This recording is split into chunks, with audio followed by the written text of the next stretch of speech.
Welcome doctor Mizanur Rahman Azhari সাহেবকে। সারা জীবন বলেছ মাজার পূজারি, গতকালকার বক্তব্য দেখছি বলছে মাজার জিয়ারত করা সুন্নাত। সবাই জবান খুলে বলে মারহাবা। আর তুমি কেমন মুসলমান? আমার নবীকে কাউবয়, নবীকে রাখাল বলে গালি দেওয়া হয়, নবীকে স্টাফ, নবীকে কর্মচারী বলে গালি দেওয়া হয়, কিন্তু তোমার রক্তে টকবক করে আগুন ধরে না। তুমি কেমন মুসলমান? আমরা সুন্নিরা বারবার বলেছি মাইকের আওয়াজ আমার সামনে, আমার পিছনে, আমার ডানে, আমার বামে যতটুকু যায় তোমরা শুনে রাখা। আল্লাহর ইজ্জতের কসম, সুন্নিরা সব সহ্য করতে পারে, নবীর বিরুদ্ধে কুরুক্তি করলে বরদাস্ত করতে পারে না। My prophet my soul, my prophet my heart, my prophet my love, my prophet my life. নবী আমার জান, নবী আমার প্রাণ, নবী আমার কলিজা। সুন্নিদের কলিজাকে হাত দিলে ওই হাত মুসলে ভেঙে ফেলা হবে। ডান হাত তুলে বলা ঠিক না? আমি কি গোপনে গোপনে বলেছি?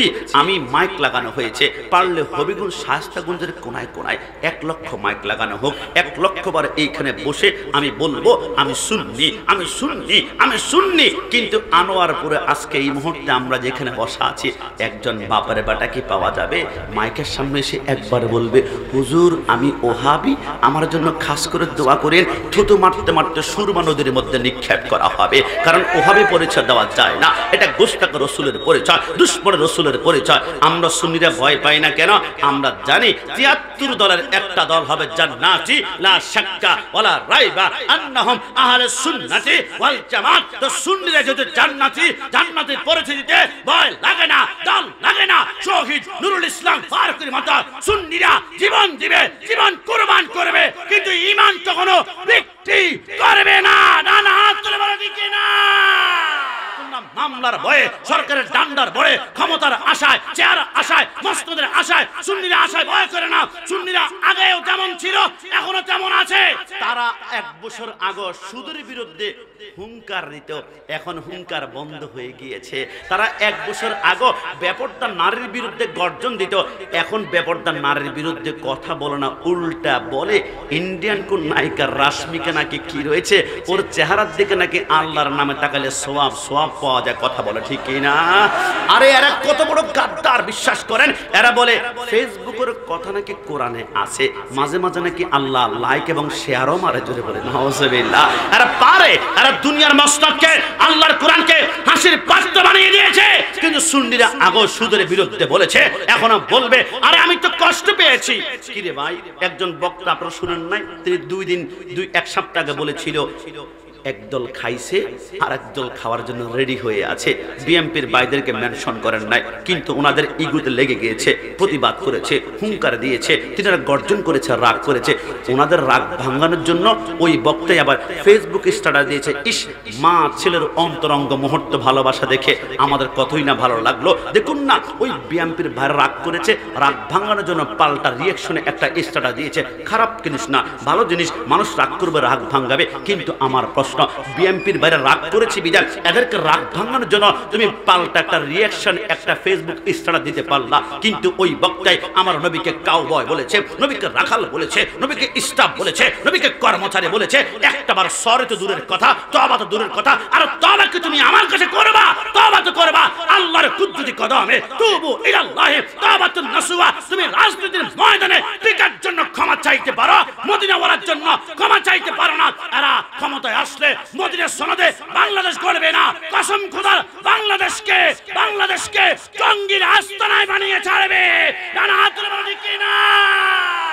দেখি এরা ফুলসরাত পার হওয়ার সময় এরা গ্রেপ্তার হয়ে যাবে। চুলের চেয়েও চিকন, তলোয়ারের চেয়েও ধার। ফুলসরাত পার হতে গেলে হাত পা গুলো কেটে কেটে জাহান্নামে নিক্ষিপ্ত হয়ে যাবে। এরা ফুলসরাত পার হতে পারবে না। আমল নামে কোনো সওয়াব নাই। আমি আল্লাহ ওই আব্বা আম্মার সন্তানগুলাকে নাবালেগ অবস্থায় পুকুরের মধ্যে ডুবিয়ে আমি আল্লাহ মেরে ফেলি, অ্যাক্সিডেন্টের মধ্যে আমি মেরে ফেলি, মাঝে মাঝে সিজার করতে গিয়ে 1 ঘন্টা পরে মেরে ফেলি। আল্লাহ কেন আমার আল্লাহ বলে ওই ছোট্ট বাচ্চাটাকে যখন কিয়ামতের ময়দানে বলবো তুমি জান্নাতে চলে যাও, তুমি নিষ্পাপ, তুমি মাসুম, তোমার মধ্যে কোনো গুনাহ নাই। ছোট্ট বাচ্চাটা বলবে আল্লাহ আমি তো জান্নাতে যাব, কিন্তু আমার মা কোথায়, আমার বাবা কোথায়? 10 মাস 10 দিন আমাকে গর্ভধারণ করেছিল, রাতের বেলায় এক ফোঁটা ঘুমাতে পারে নাই। 3 মাস পরে মার নাকের ভিতরে দুনিয়ার শত সুস্বাদু খাবার আনুক না কেন দুর্গন্ধ মনে হচ্ছিল, মা চিৎকার করে করে কেঁদেছিল, আমার মা কোথায়? আমার আল্লাহ বলবে মাসুম সন্তান তোর আব্বা আম্মা তো জাহান্নামে, আল্লাহ আব্বা আম্মাকে জাহান্নামে নিয়ে আমি জান্নাতে যেতে পারবো না,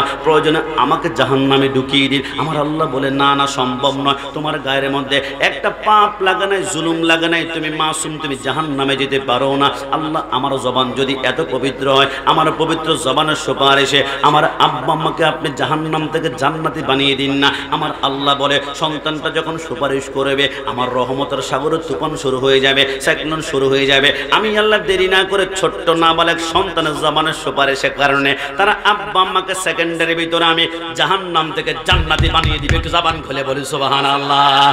আরে কোন আল্লাহ?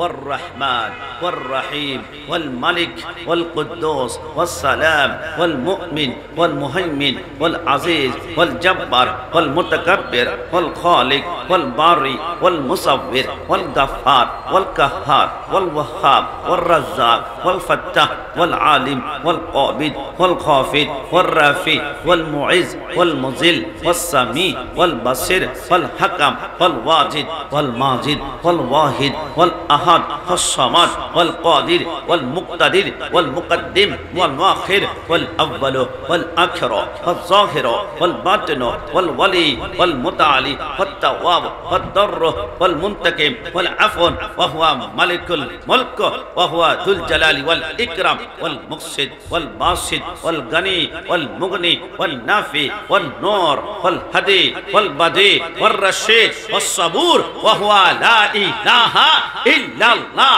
দুই হাত তুলে একবার বলি আল্লাহু আকবার। আল্লাহ যে রহমান, এই কথার মধ্যে কোনো সন্দেহ আছে না? একটু জবান খুলে সন্দেহ আছে?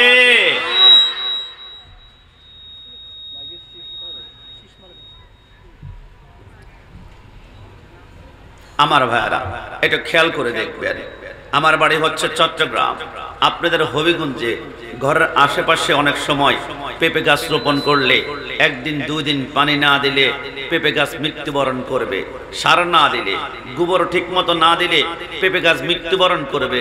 কিন্তু অবাক ব্যাপার, আমি গিয়েছিলাম গত বছর খাগড়াছড়ি, বান্দরবন, অসংখ্য পাহাড়ি অঞ্চলে, পাহাড় চিপার মধ্যে দেখলাম অসংখ্য পেঁপে গাছ দেখা যায়, কলা গাছ দেখা যায়, আম গাছ দেখা যায়, কাঁঠাল গাছ দেখা যায়। জীবনে এক ফোঁটা পানি জীবনে কেউ কোনোদিন দিল না। কোত্থেকে আসে, উৎপন্ন হয় কোত্থেকে? কিরে বাবা, হবিগঞ্জের আশেপাশে অনেক জায়গায় পেঁপে গাছ আপনাদের পাঙ্গাস মাছের চাষ করা হয়, তেলাপিয়ার চাষ করা হয়। একদিন 2 দিন পানি না দিলে, খাবার না দিলে মাছ মৃত্যুবরণ করবে। কিন্তু ইলিশ মাছের কেজি নাকি 1700 টাকা, এক দানা পরিমাণ খানা জীবনে কেউ কোনোদিন দিল না। হয় কোত্থেকে, আসে কোত্থেকে? আমার আল্লাহ বলে লিখে রাখো, প্রত্যেক দিন ফজর টাইমে মুয়াজ্জিন যখন আজান দেয়, আসসালাতু খায়রুম মিনান নাওম, ঘুম থেকে নামাজ উত্তম, আমার আল্লাহ ওই টাইমে প্রত্যেকটা বান্দার দরজায় একজন করে ফেরেশতা পাঠায়। ফেরেশতা যা, আমার বান্দা ঘুমিয়ে পড়েছে, একটু পরে ওযু করার জন্য দরজা খুলবে, ওযু করার জন্য দরজা খুলবে, নামাজ পড়ার জন্য দরজা খুলবে, আনোয়ারপুর কেন্দ্রীয় জামে মসজিদে নামাজ পড়ার জন্য দরজা খুলবে। যখনই দরজা খুলবে, আমার বান্দার ঘরের মধ্যখানে ফেরেশতা তোর হাতে রিজিক দিয়ে দিলাম, বান্দার ঘরের মধ্যে রিজিকগুলো ঢেলে দিয়ে তুই আসমানে চলে আসবি। ফেরেশতা বলে আল্লাহ গিয়েছিলাম, অনেকে দরজা খুলেছে, ওযু করেছে, নামাজ পড়ার জন্য দরজা খুলেছে, রিজিকগুলো ঢেলে দিয়ে আসমানে আসলাম, কিন্তু আল্লাহ 6টা বেজে গিয়েছে, অনেকে ঘুম থেকে উঠে না, 7টা বেজে গিয়েছে, দরজা খোলে না, 8টা বেজে গিয়েছে, নামাজ পড়ে না, 10টা বেজে গিয়েছে, নামাজের দরজা খোলে না। আল্লাহ দরজা যদি নাই খুলে রিজিক নিয়ে আমি কতক্ষণ দাঁড়িয়ে থাকবো? আল্লাহ আমি এখন কি করব? 10টা বেজে গিয়েছে, রিজিকগুলো কোথায় নিক্ষেপ করবো? আমার আল্লাহ বলে ফেরেশতা যা, আমার বান্দা যদি রিজিক নেওয়ার জন্য দরজাটাই খুললে না, তোর ডান হাতের রিজিকগুলা পাহাড় নিক্ষেপ কর। ওইখান থেকে আল্লাহ আম গাছ বানায়, জাম গাছ বানায়, কাঁঠাল গাছ বানায়, কলা গাছ বানায়। আমার আল্লাহ বলে ফেরেশতা তোর বাম হাতের রিজিকগুলা সাগরে নিক্ষেপ কর। ওইখান থেকে আল্লাহ কুরাল মাছ, লইট্টা মাছ, চিংড়ি মাছ আর ইলিশ মাছ উৎপন্ন করে। একটু জবান খুলে বলে সুবহানাল্লাহ। আমি গত বছর ঘর থেকে বের হচ্ছিলাম, জুতা কিনবো। আমার সহধর্মিনী আমার ওয়াইফ বলল অ্যাপেক্সের জুতা কিনবেন। কিরে ভাই, অবাক করা ব্যাপার, আমরা এত টাইট শক্ত চামড়ার জুতা কিনি, তারপরও আমাদের চামড়া জুতা শেষ হয়ে যায়। কিন্তু আমাদের পার তালু আল্লাহ বানিয়েছে সামান্য একটা পাতলা চামড়া দিয়ে। 20টা বছর হাঁটলাম, 40 বছর হাঁটলাম, 60 বছর হাঁটলাম, 80 বছর হাঁটলাম, পার তলা এখনো জাররা পরিমাণ ক্ষয় হয় নাই, ক্ষয় হয় নাই। ফাবি আইয়ি আলাই রাব্বিকুমা তুকাজ্জিবান। সারা জিন্দেগি চেষ্টা করলো, আল্লাহর নিয়ামতের শুকরিয়া আদায় করে শেষ করা যাবে? একটু জবান খুলে বলতে হবে যাবে। ডান হাত তুলে বলুন যাবে। সাগর নদী আর পাহাড়ে বনে পাখিদের গুনগুন গুঞ্জরণে ভেসে আসে ওই সুমধুর তান, চারিদিকে শুধু আল্লাহর জয়গান।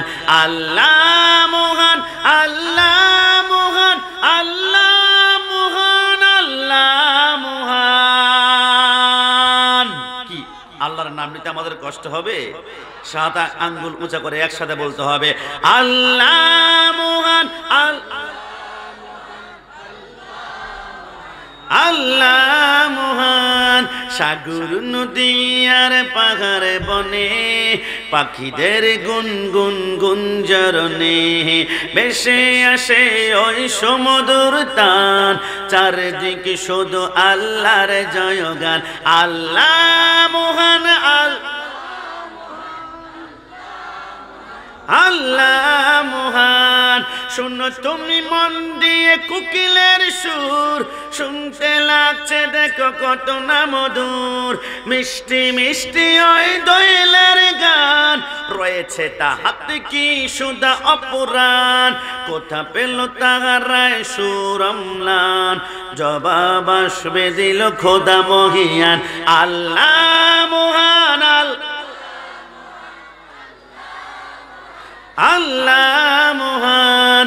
সাগর নদী আর পাহাড়ে বনে পাখিদের গুনগুন গুঞ্জরণে ভেসে আসে ওই সমুদ্র তান, ভেসে আসে ওই সমুদ্র তান, চারিদিকে শুধু আল্লাহর জয়গান। শেষবার মতন একসাথে আল্লাহ মহান, আল্লাহ মহান। আমরা মন থেকে বলুন, আমরা আল্লাহকে রাজি খুশি করতে চাই কি চাই না? না না, একটু জবান খুলে বলুন চাই কি না? আল্লাহকে রাজি কেমন ভাবে করতে হবে? এই মাসটি হচ্ছে পবিত্র মেয়ারাজুন নবী সাল্লাল্লাহু আলাইহি ওয়াসাল্লামের মাস। ডান পাশের একটা চলনি দেখুন তো, টান লাগা একটু কিছু বর্ণনা করলে আমার ভাইরা আমরা কিভাবে উপস্থাপন করতে পারবো? আমরা বুঝতে পারছি মাসটা হচ্ছে মেয়ারাজুন নবী সাল্লাল্লাহু আলাইহি ওয়াসাল্লামের মাস।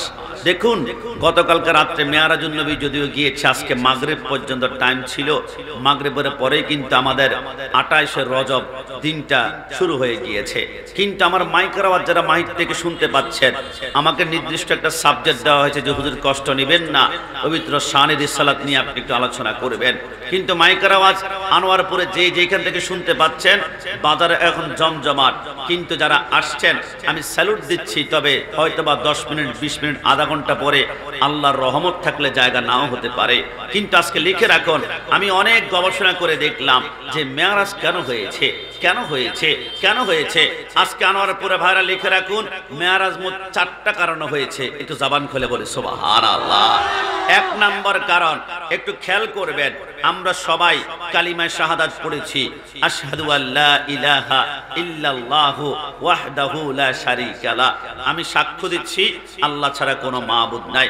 আগামীকাল সকাল বেলায় আপনাদের সবাইকে নিয়ে আমি সিলেট আদালতে যেতে চাই। আদালতে গিয়ে আমি কাঠগড়ার মধ্যে দাঁড়িয়ে বলবো, আমি সাক্ষ্য দিচ্ছি আল্লাহ ছাড়া কোনো মাবুদ নাই, মধ্যখান দিয়ে অ্যাডভোকেট এসে জিজ্ঞেস করবে, আপনি সাক্ষ্য দিচ্ছেন আল্লাহ ছাড়া মাবুদ নাই, আপনি কি আল্লাহকে দেখেছেন? আমি যদি বলি না, আমি সচক্ষে আল্লাহকে দেখি নাই, নিচ্ছকে আল্লাহকে দেখি নাই, প্রত্যক্ষ দেখি নাই, তাহলে আপনার সাক্ষ্য ক্যান্সেল করা হবে। কারণ সাক্ষ্য দেওয়ার জন্য শর্ত হচ্ছে নিজ চোখে আপনি ঘটনা দেখতে হবে। তাহলে তো আমরা আল্লাহকে দেখি নাই কিন্তু সাক্ষ্য দিয়েই যাচ্ছি আল্লাহ ছাড়া কোনো মাবুদ নাই, আমি সাক্ষ্য দিচ্ছি। আমরা প্রত্যেকে তাহলে মিথ্যাবাদী হচ্ছি না? আমি গোলাম রাব্বানী কাশেমি, আনোয়ার বুরার, হবিগঞ্জার, সিলেটের, কুমিল্লা, চাঁদপুর, চট্টগ্রামের কেউ তো আমরা আল্লাহকে দেখি নাই, তাহলে সাক্ষ্য দিচ্ছি আমার আল্লাহ বলে, হ্যাঁ দুনিয়ার কেউ আমাকে তোমরা দেখো নাই, প্রত্যেকেই তোমরা মিথ্যাবাদী হতা, তোমাদের সাক্ষ্যগুলা মিথ্যাবাদী হতে, কিন্তু একজনের কারণে তোমরা বেঁচে গিয়েছ। আল্লাহ কে? আমার আল্লাহ বলে, সুবহানাল্লাযী আসরা বিআবদিহি লাইলাম মিনাল মাসজিদিল হারামি ইলাল মাসজিদিল আকসা। সৃষ্টি জগতে আমি আল্লাহকে একজন দেখেছে, আদম থেকে শুরু করে ঈসা রূহুল্লাহ পর্যন্ত কেউ আমি আল্লাহকে দেখে নাই, আজকের দিন পর্যন্ত দেখে নাই। তোমরা প্রত্যেকেই মিথ্যাবাদী, মিথ্যাবাদী, মিথ্যাবাদী হতা, কিন্তু একজনের কারণে বেঁচে গিয়েছ, তিনি হচ্ছেন কাবা কাউসাইনি আও আদনা। আমি আল্লাহকে দেখেছে মদিনা ওয়ালা মেরাজের রজনীতে, নবী যদি না দেখতো প্রত্যেকে তোমরা মিথ্যাবাদী হতা। একমাত্র নবী আমাকে দেখার কারণে গোটা পৃথিবীকে আমি আল্লাহ সত্যবাদী করে দিলাম। একটু জবান খুলে বলি সুবহানাল্লাহ। নারায়ে তাকবীর, নারায়ে রিসালাত, আহলে সুন্নাত ওয়াল জামাত, আল্লাহ পর সুন্নাত বসানো উদ্যোগে। 2 নম্বরে মেরাজ কেন ঘটিয়েছেন? আমার আল্লাহ বলে লিখে নাও। মেরাজ বাংলাদেশে দেখবেন অসংখ্য জায়গায় মেরাজুন নবী পালন করে না, মেরাজুন নবী মানতে চায় না। কারণ কি জানেন? মেরাজুন নবী মানতে হলে রাসূলের নূর মানতে হবে, এই ছাড়া কোনো উপায় নাই। মেরাজ মানতে হলে রাসূলকে নূর মানতে হবে। কেমন ভাবে? আদম শফিউল্লাহ জান্নাত থেকে বের হওয়ার সময় দুনিয়াতে আসলেন। আদম আলাইহিস সালাম বলে, আমি আসার সময় চন্দ্র, সূর্য, ব্ল্যাক হোল, গ্যালাক্সি, অসংখ্য গ্রহ ওভারটেক করে আসার সময় আমার চামড়াগুলো পুড়ে গিয়েছিল, কালো হয়ে গিয়েছিল। আমি বললাম, আল্লাহ আমি কেন পুড়লাম? আমার আল্লাহ বলে, তোমাকে না সৃষ্টি করেছি খলাকাল ইনসানা মিন সলসলিন কাল ফাখর, তোমাকে মাটি দ্বারা বানিয়েছি, এইজন্য মাটির মধ্যে আগুন লাগলে একটু পুড়ে যাবে। কিন্তু আমার নবী তো আসমানে গিয়েছেন, সিদরাতুল মুনতাহা গিয়েছেন, লামকান গিয়েছেন, জান্নাত গিয়েছেন, জাহান্নামের আগুনের পাশে নবী ঘুরে ঘুরে দেখেছেন কে কো জাহান্নামে, তো নবীর কেন একটা পশম জ্বললো না? আমার আল্লাহ বলে, ওরে বোকা, আদম তো মাটি ছিল এইজন্য পশম জ্বলে গিয়েছে, কিন্তু নবী জ্বলে নাই কেন? কারণ জান্নাত জাহান্নাম আমি আল্লাহ নূর দ্বারা বানিয়েছি, নূরের কাছে নূর যখন যাবে জ্বালাতে পারবে না। আর সূর্য রাসূলকে জ্বালাবে কেমন ভাবে? ये चांद सूरज तू चमकता है, ये तेरे फूल है, तू भी मेरा हुजूर का कदमों के धूल है। আর চাঁদ সূর্য বানিয়েছি রাসূলের কদমের ধুলা দিয়ে। একটু জবান খুলে বলি সুবহানাল্লাহ। ওই চাঁদ সূরজ নবীকে জ্বালাতে পারবে না। আমার নবীকে অনেকে নূর মানতে চায় না। নবী আজকে থেকে মনে রাখবেন, রাসূল সাল্লাল্লাহু আলাইহি ওয়াসাল্লাম কি সর মুবারক নূর है, बाल मुबारक नूर है, पेशानी मुबारक नूर है, आँख मुबारक नूर है, होठ मुबारक नूर है, दांत मुबारक नूर है, गाल मुबारक नूर है, गला मुबारक नूर है, अंगूठी मुबारक नूर है, हाथ मुबारक नूर है, बदन मुबारक नूर है, सदर मुबारक नूर है, बदन मुबारक नूर है, कदम मुबारक नूर है। रसूल सरकार मदीना के যদি নূর মানতে পারো, কসম খোদার, দুনিয়া নুরানি, কবর নুরানি, হাসর নুরানি, আর জান্নাত আমার আল্লাহ বানিয়েছেন নূর দ্বারা। আমার আল্লাহ বলে, যদি নুরানি জান্নাতে প্রবেশ করতে চাও নবীকে নূর মানতে হবে। আর যদি মাটি বলো, তাহলে মাটি বললে তোমার জানো জাহান্নামের অবস্থান হচ্ছে মাটির 7 স্তর নিচে। নবীকে মাটি বলবা, তোমাকে আমি আল্লাহ মাটির নিচে গাড়িয়ে ফেলবো। ডান হাত তুলে বলো ঠিক কি না? কিন্তু নবী নূর, এই কথার মধ্যে অস্বীকার করার জো আছে? আমার আল্লাহ বলে 2 নম্বরে রাসূল মেরাজে গিয়েছেন নূর, এটা প্রমাণ করার জন্য। 3 নম্বর কারণ রাসূলকে মেরাজে নিয়েছি। আল্লাহ কেন? আমার আল্লাহ বলে, শুনো, বিজ্ঞান বলে আমরা মেরাজ মানি না। বিজ্ঞান কেন মানুষ না? বিজ্ঞান বলে, আসো তোমার সামনে প্রমাণ দেই। এই যে হাতের মধ্যে একটা বোতল দেখতে পাচ্ছ, এই বোতলটা আসমানের দিকে নিক্ষেপ করলে আসমানে যাবে না, বোতলটা নিচের দিকে পড়ে যাবে। কারণ আমাদের মাথার 5 লক্ষ মাইল উপরে একটা জায়গা আছে, এটার নাম হচ্ছে মধ্যা আকর্ষণ শক্তি। মধ্যা আকর্ষণ শক্তির নিচে কোনো জিনিস উপরে নিক্ষেপ করলে উপরে যাবে না, নিচের দিকে চলে আসবে। আপনার পৃথিবীর সবচেয়ে লম্বা বিল্ডিং এর নাম হচ্ছে দুবাইয়ে বুরুজ 160 তলা বিল্ডিং, ওইটার উপরে উঠে যদি আপনি লাফ মারেন উপরে যাবেন না, নিচে আসবেন। কারণ কি? কারণ মুক্ত আকর্ষণ শক্তির কারণে কোনো জিনিস উপরে যেতে পারে না, নিচের দিকে। বিজ্ঞান বলে নবী যেহেতু একজন মানুষ ছিলেন, তিনি উপরে যাওয়ার প্রশ্নই আসে না। বিজ্ঞান অন্য কোনো সূত্র আছে নাকি? বিজ্ঞান বলে হ্যাঁ, একটা সূত্র আছে, ওইটা ওভারটেক করলে জান্নাতে যাওয়ার সুযোগ আছে। মেরাজ আমরা মানবো। কি সূত্র?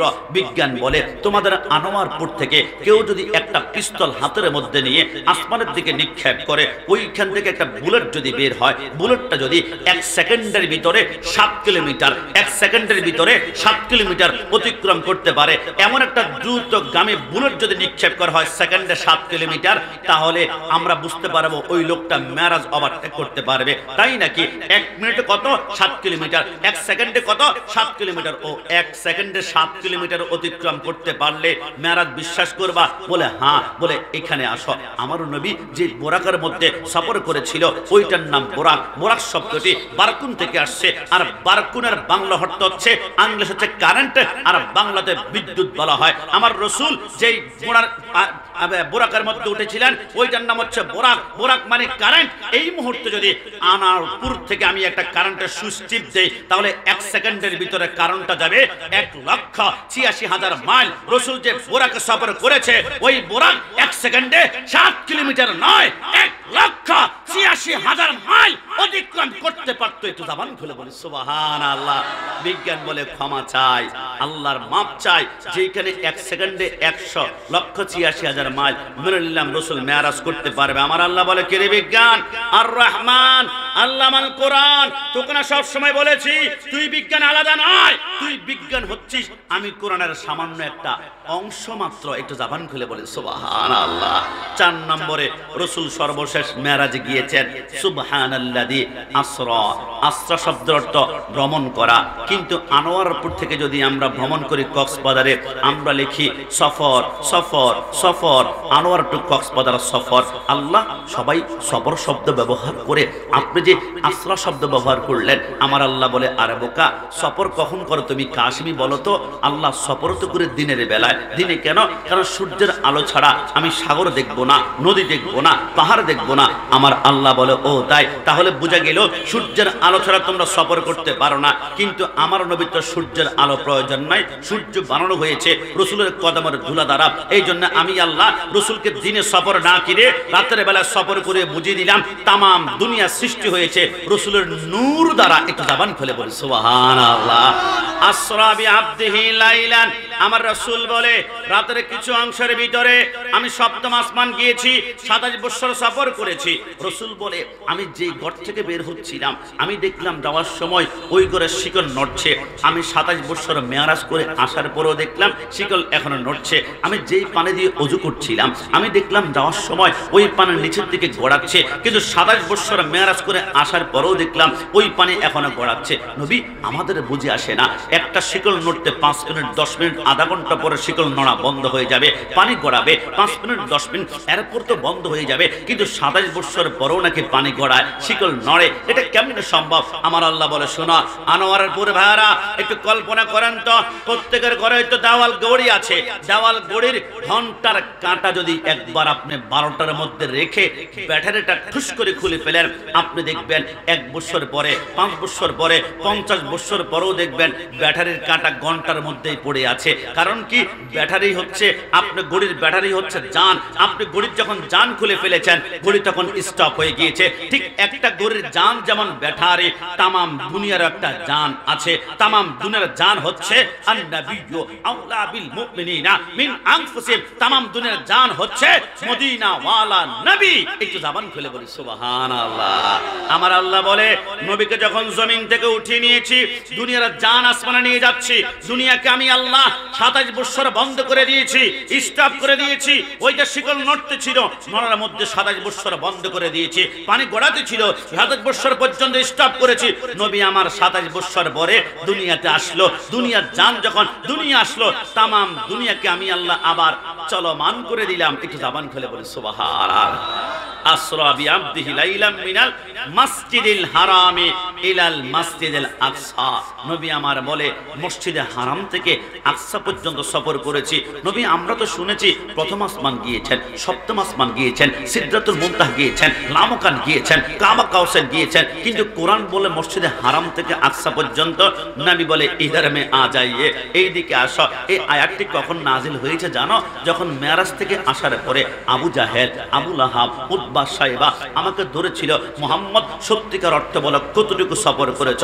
আমি চিন্তা করলাম আবু জাহেলকে যদি এখন বলি প্রথম আসমানে গিয়েছি, আবু জাহেল কি প্রথম আসমান কি বুঝতে পারবে? প্রথম আসমানের জ্ঞান আছে? প্রথম আসমান কি দিয়ে বানিয়েছে সে কি জানে? জানে না। এই জন্য আমি চিন্তা করলাম আবু জাহেলকে কতটুকু বললে বিশ্বাস করবে, কতটুকু পর্যন্ত জ্ঞান আছে। আমি দেখলাম আবু জাহেল মাঝে মাঝে মক্কা থেকে বাইতুল মুকাদ্দাস ব্যবসায়িক কাজের জন্য যেত, সবচেয়ে দ্রুত ঘোড়া উটের মধ্যে উঠে 3 মাস সময় লাগতো। আমি বললাম আবু জাহেল, যেটা তুমি 3 মাসে যাও, এটা রাতের কিছু অংশের ভিতরে আমি সফর করে এসেছি।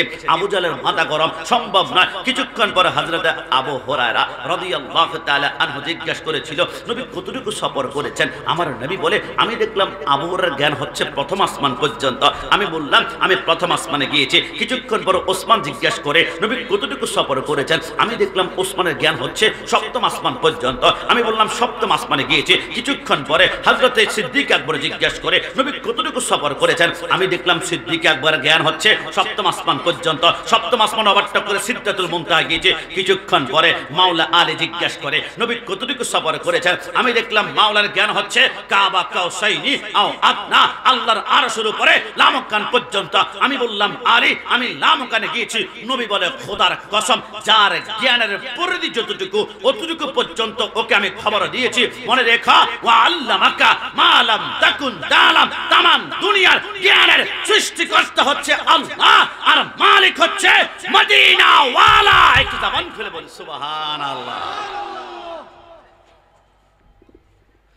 যুবক আমার, পর্দা নিশিন মা বোন, আল্লাহর নবী সরকার মদিনা সাল্লাল্লাহু আলাইহি ওয়াসাল্লাম বলে এবার বুরাকের মধ্যে আমি উঠলাম। উঠার পরে জিবরাইল আমাকে নিয়ে রওনা করলো। কিছু দূর যাওয়ার পরে জিবরাইল বলে কিফিয়া মুহাম্মদ সাল্লাল্লাহু আলাইহি ওয়াসাল্লাম, নবী আপনি একটু বুরাকের মধ্যে নামুন না। আমার রাসূল নামলো। জিবরাইল বলে নবী আপনি সামনে কিছু দেখতে পাচ্ছেন কিনা? আমার নবী বলে দেখতে পাচ্ছি। কি দেখতে পাচ্ছেন? নবী বিশাল একটা ময়দান দেখতে পাচ্ছি। ওই ময়দানে কি দেখতে পাচ্ছেন? আমার নবী বলে অসংখ্য মানুষের জিহ্বার মধ্যে লোহার শিকল লাগিয়ে গাছের সাথে টাঙ্গানো হয়েছে। যতক্ষণ না জিহ্বার টুকরা টুকরা হয়ে জমিনের মধ্যে ছিঁড়ে পড়ে না যায় অতক্ষণ পর্যন্ত ক্ষমা করা হয় না। আমার নবী বলে কিরে জিবরাইল এরা কারা? জিবরাইল বলে নবী আপনি আমাকে কেন জিজ্ঞেস করছেন? আপনি সবাই শুনেন, আপনার জ্ঞান সম্পর্ক আছে। আপনি হচ্ছেন সাইয়্যিদুল মুরসালিন, আমি হচ্ছি আপনার উম্মত। আপনি কেন আমাকে জিজ্ঞেস করেন? নবী আমার মুস্কি মুস্কি হেসে বলে আল্লাহর কসম করে বলে আমি জানার জন্য জিজ্ঞেস করি না, আমি আমার উম্মতকে জানিয়ে দেওয়ার জন্য জিজ্ঞেস করেছি। জোরে বলে সুবহানাল্লাহ। আমার নবী বলে জিবরাইল, জিবরাইল নবী বলা হবে একটু 2 নম্বর জায়গার মধ্যে চলুন না। আমার নবী গেল। জিবরাইল বলে নবী সামনে কি দেখতে পাচ্ছেন? আমার নবী বলে বিশাল একটা ময়দান দেখতে পাচ্ছি। ওই ময়দানে কি দেখতে পাচ্ছেন? আমার নবী বলে অসংখ্য মানুষের জিহ্বার মাথার নিচে বড় বড় পাথর দিয়ে ঘুমিয়ে আছে। চোখটা যখন বন্ধ করবে উপর দিয়ে ফেরেশতারা আরেকটা পাথর দিয়ে বাড়ি মারে, মাথার মগজগুলো ছিন্ন বিচূর্ণ হয়ে যায়। জিবরাইল এরা কারা? নবী বলা হবে তবে 3 নম্বর জায়গার মধ্যে চলুন না। আমার নবী গেল। জিবরাইল বলো নবী এবারে কি দেখতে পাচ্ছেন? নবী আমার বলে বিশাল একটা রক্তের সাগর দেখতে পাচ্ছিলাম। অসংখ্য মানুষ হাবুডুবু খাচ্ছে। যখন নাকটা বের করবে উপরতে ফেরেশতারা বাড়ি মারে, মাথার মগজগুলো ছিন্ন বিচূর্ণ হয়ে যায়। জিবরাইল এরা কারা? নবী বলা হবে সর্বশেষ একটা জায়গার মধ্যে চলুন না।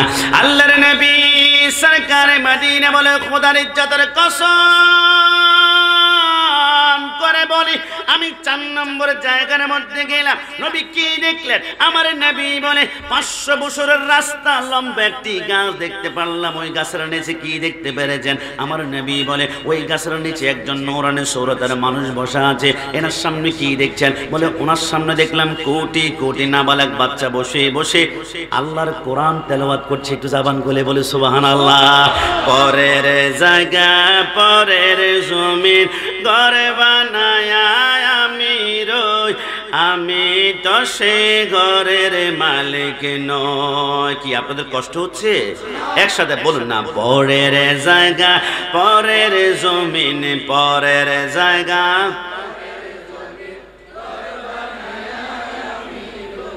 আমি তো সে ঘরের মালিক নয়, আমি তো সে ঘরের মালিক, ও সে ঘরে খানা যার জমিদারি।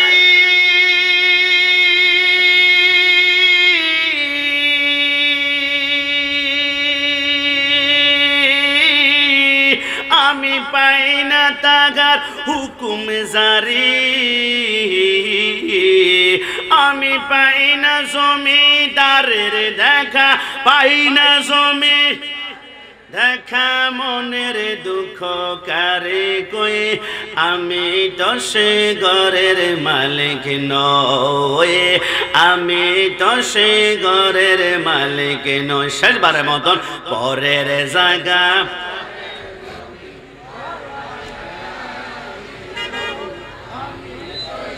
ঘরের মালিক নয়, আমি তো সেই ঘরের মালিক নয়। জিব্রাইল বলেন নবী এবার প্রথম জায়গার মধ্যে চলি। আপনি প্রথম কি দেখেছিলেন? অসংখ্য মানুষের জিব্বার মধ্যে লোহার শিকল লাগিয়ে গাছের সাথে টাঙ্গানো হচ্ছিল। এরা কারো অন্য কেউ নয়, ওই যে দুনিয়ার জমিনে ফালা তাকুল্লাহুমা উফি ওয়ালা তানহারহুমা ওয়া কুল্লাহুমা কাওলান কারীমা। যে সন্তান আব্বা আম্মার সাথে গাদ্দারি করেছে, আব্বা আম্মার সাথে বেয়াদবি করেছে, চোখ লাল করে কথা বলেছিল, এরা আমার যুবক ভাইরা, কোন মার কথা বললে তোমাদের চোখের পানি বের হবে আমি তো জানি না। আল্লাহর কসম করে বলি, আমার মা আমার বাবা যখন মিলন করেছিল, আমার বাবার এক ফোঁটা বীর্যের কৌঠি কৌঠি বাগার একটা শুক্রাণু গিয়ে মায়ের রেহেমের ভিতর দিয়ে মায়ের পেটের মধ্যে যখন চলে গেল, ওই বীর্যের উপরে 40 দিন যাওয়ার পরে ওইটার বীর্য থাকে না, ওইটার রক্ত হয়ে যায়। ওই রক্তের উপরে 40 দিন যাওয়ার পরে ওইটার রক্ত থাকে না, ওইটা মাংসের টুকরা হয়ে যায়। ওই মাংসের টুকরার উপরে 40 দিন যাওয়ার পরে ওইটা মাংসের টুকরা থাকেই না, ওইখান থেকে বলে দুইটা চোখ বের হয়। ওই চোখের উপরে 40 দিন যাওয়ার পরে সেইখান থেকে দুইটা হাত বের হয়। ওই হাতের উপরে 40 দিন যাওয়ার পরে সেইখান থেকে দুইটা পা বের হয়। ওই পায়ের উপরে 40 দিন যাওয়ার পরে সেইখান থেকে মাথা বের হয়। ওই মাথার উপরে 40 দিন যাওয়ার পরে সেইখান থেকে এবারে চুল বের হয়। 10 মাস 10 দিন যখন কমপ্লিট হয়ে যায়, আমার আল্লাহ বলে, এ জিবরাইল, আমার বান্দা মার পেটের মধ্যে সমস্ত বডি তৈরি হয়ে গিয়েছে, সম্পূর্ণ মানুষ আকৃতি হয়ে গিয়েছে। একটু পরেই তো আমার বান্দা দুনিয়ার জমিনের মধ্যে যাবে। তবে আমার বান্দা মার পেটের মধ্যে কেমন পজিশনে রয়েছে একটু বলো না। জিবরাইল বলে, আল্লাহ, আপনার বান্দার দুইটা পা মার পেটের নিচের দিকে দেখা যায় আর মাথাটা উপরের দিকে। আমার আল্লাহ বলে, না না, আমার বান্দার দুইটা পা যদি মায়ের পেটের নিচের দিকেই থাকে, সিলেট মেডিকেল নেওয়ার পরে কোনো নার্স কোনো ডাক্তার যদি আমার বান্দাকে দুনিয়ার জমিনে বের করার জন্য তার দুইটা পা ধরে টান মারে, আমার বান্দার উল্টা দিকে দুইটা হাত ভেঙে যাওয়ার সম্ভাবনা রয়েছে। আরে জিবরাইল, যা আমার বান্দার কোমরের মধ্যে ধরে তার মাথাটা তাড়াতাড়ি নিচের দিকে নামা আর পাগুলো উপরের দিকে ওঠা। জিবরাইল বলে, দেরি না করে আমি 3টা আঙ্গুল দিয়ে খপ করে বান্দার কোমরের মধ্যে ধরে মাথাটা যখন নিচের দিকে নামাই আর পাগুলো উপরের দিকে উঠাই, ওই কচি কোমরে খপ করে ধরার কারণে বান্দার টনটন করে যখন ব্যথা শুরু হয়ে যায়, ওই বান্দাটা ওই মুহূর্তে মার কোলে যায়, এত জোরে একটা লাথি মারে, ওই লাথি সহ্য করতে না পেরে অনেক মা হাসপাতালের বেডের মধ্যে মৃত্যুবরণ করে, অনেক মা জ্ঞান হারিয়ে পেলে আসমানের সমস্ত ফেরেশতারা কান্না শুরু করে দেয়। আল্লাহ মনে হয় মা সন্তান 2জন মৃত্যুবরণ করেছে। আমার আল্লাহ বলে, না না, সন্তান জন্ম দেওয়ার সময় মা সন্তান 2জন যদি মৃত্যুবরণ করে তাম দুনিয়া তো মরুভূমি হয়ে যাবে। আরে জিবরাইল, মেডিকেল সায়েন্স ব্যবহার কর। আল্লাহ এটা আবার কেমন? আমার আল্লাহ বলে, যেই বান্দা কান্না করে না তার পিঠের মধ্যে 3টা আঙ্গুল দিয়ে তুমি 3বার ঘষা মারো। জিবরাইল বলে, একবার ঘষা দে, 2বার ঘষা দে, 3বার ঘষা দেওয়ার সাথে সাথে সন্তানটা যখন ওয়াও ওয়াও করে কান্না করে ওঠে, যেই মাকে ইঞ্জেকশন দিলে জ্ঞান ফেরানো যায় না, যেই মাকে ধাক্কা দিলে জ্ঞান ফেরানো যায় না, আল্লাহর কসম সন্তানের ওয়াও কান্নার আওয়াজটা মার কানে যেতে দেরি হয়, মার জ্ঞানটা ফিরতে 1টা সেকেন্ড সময় লাগে না। জোরে বলি সুবহানাল্লাহ। দুনিয়াতে আসার পরে মার স্তন থেকে আমরা একটানা 2 বছর দুধ পান করেছি।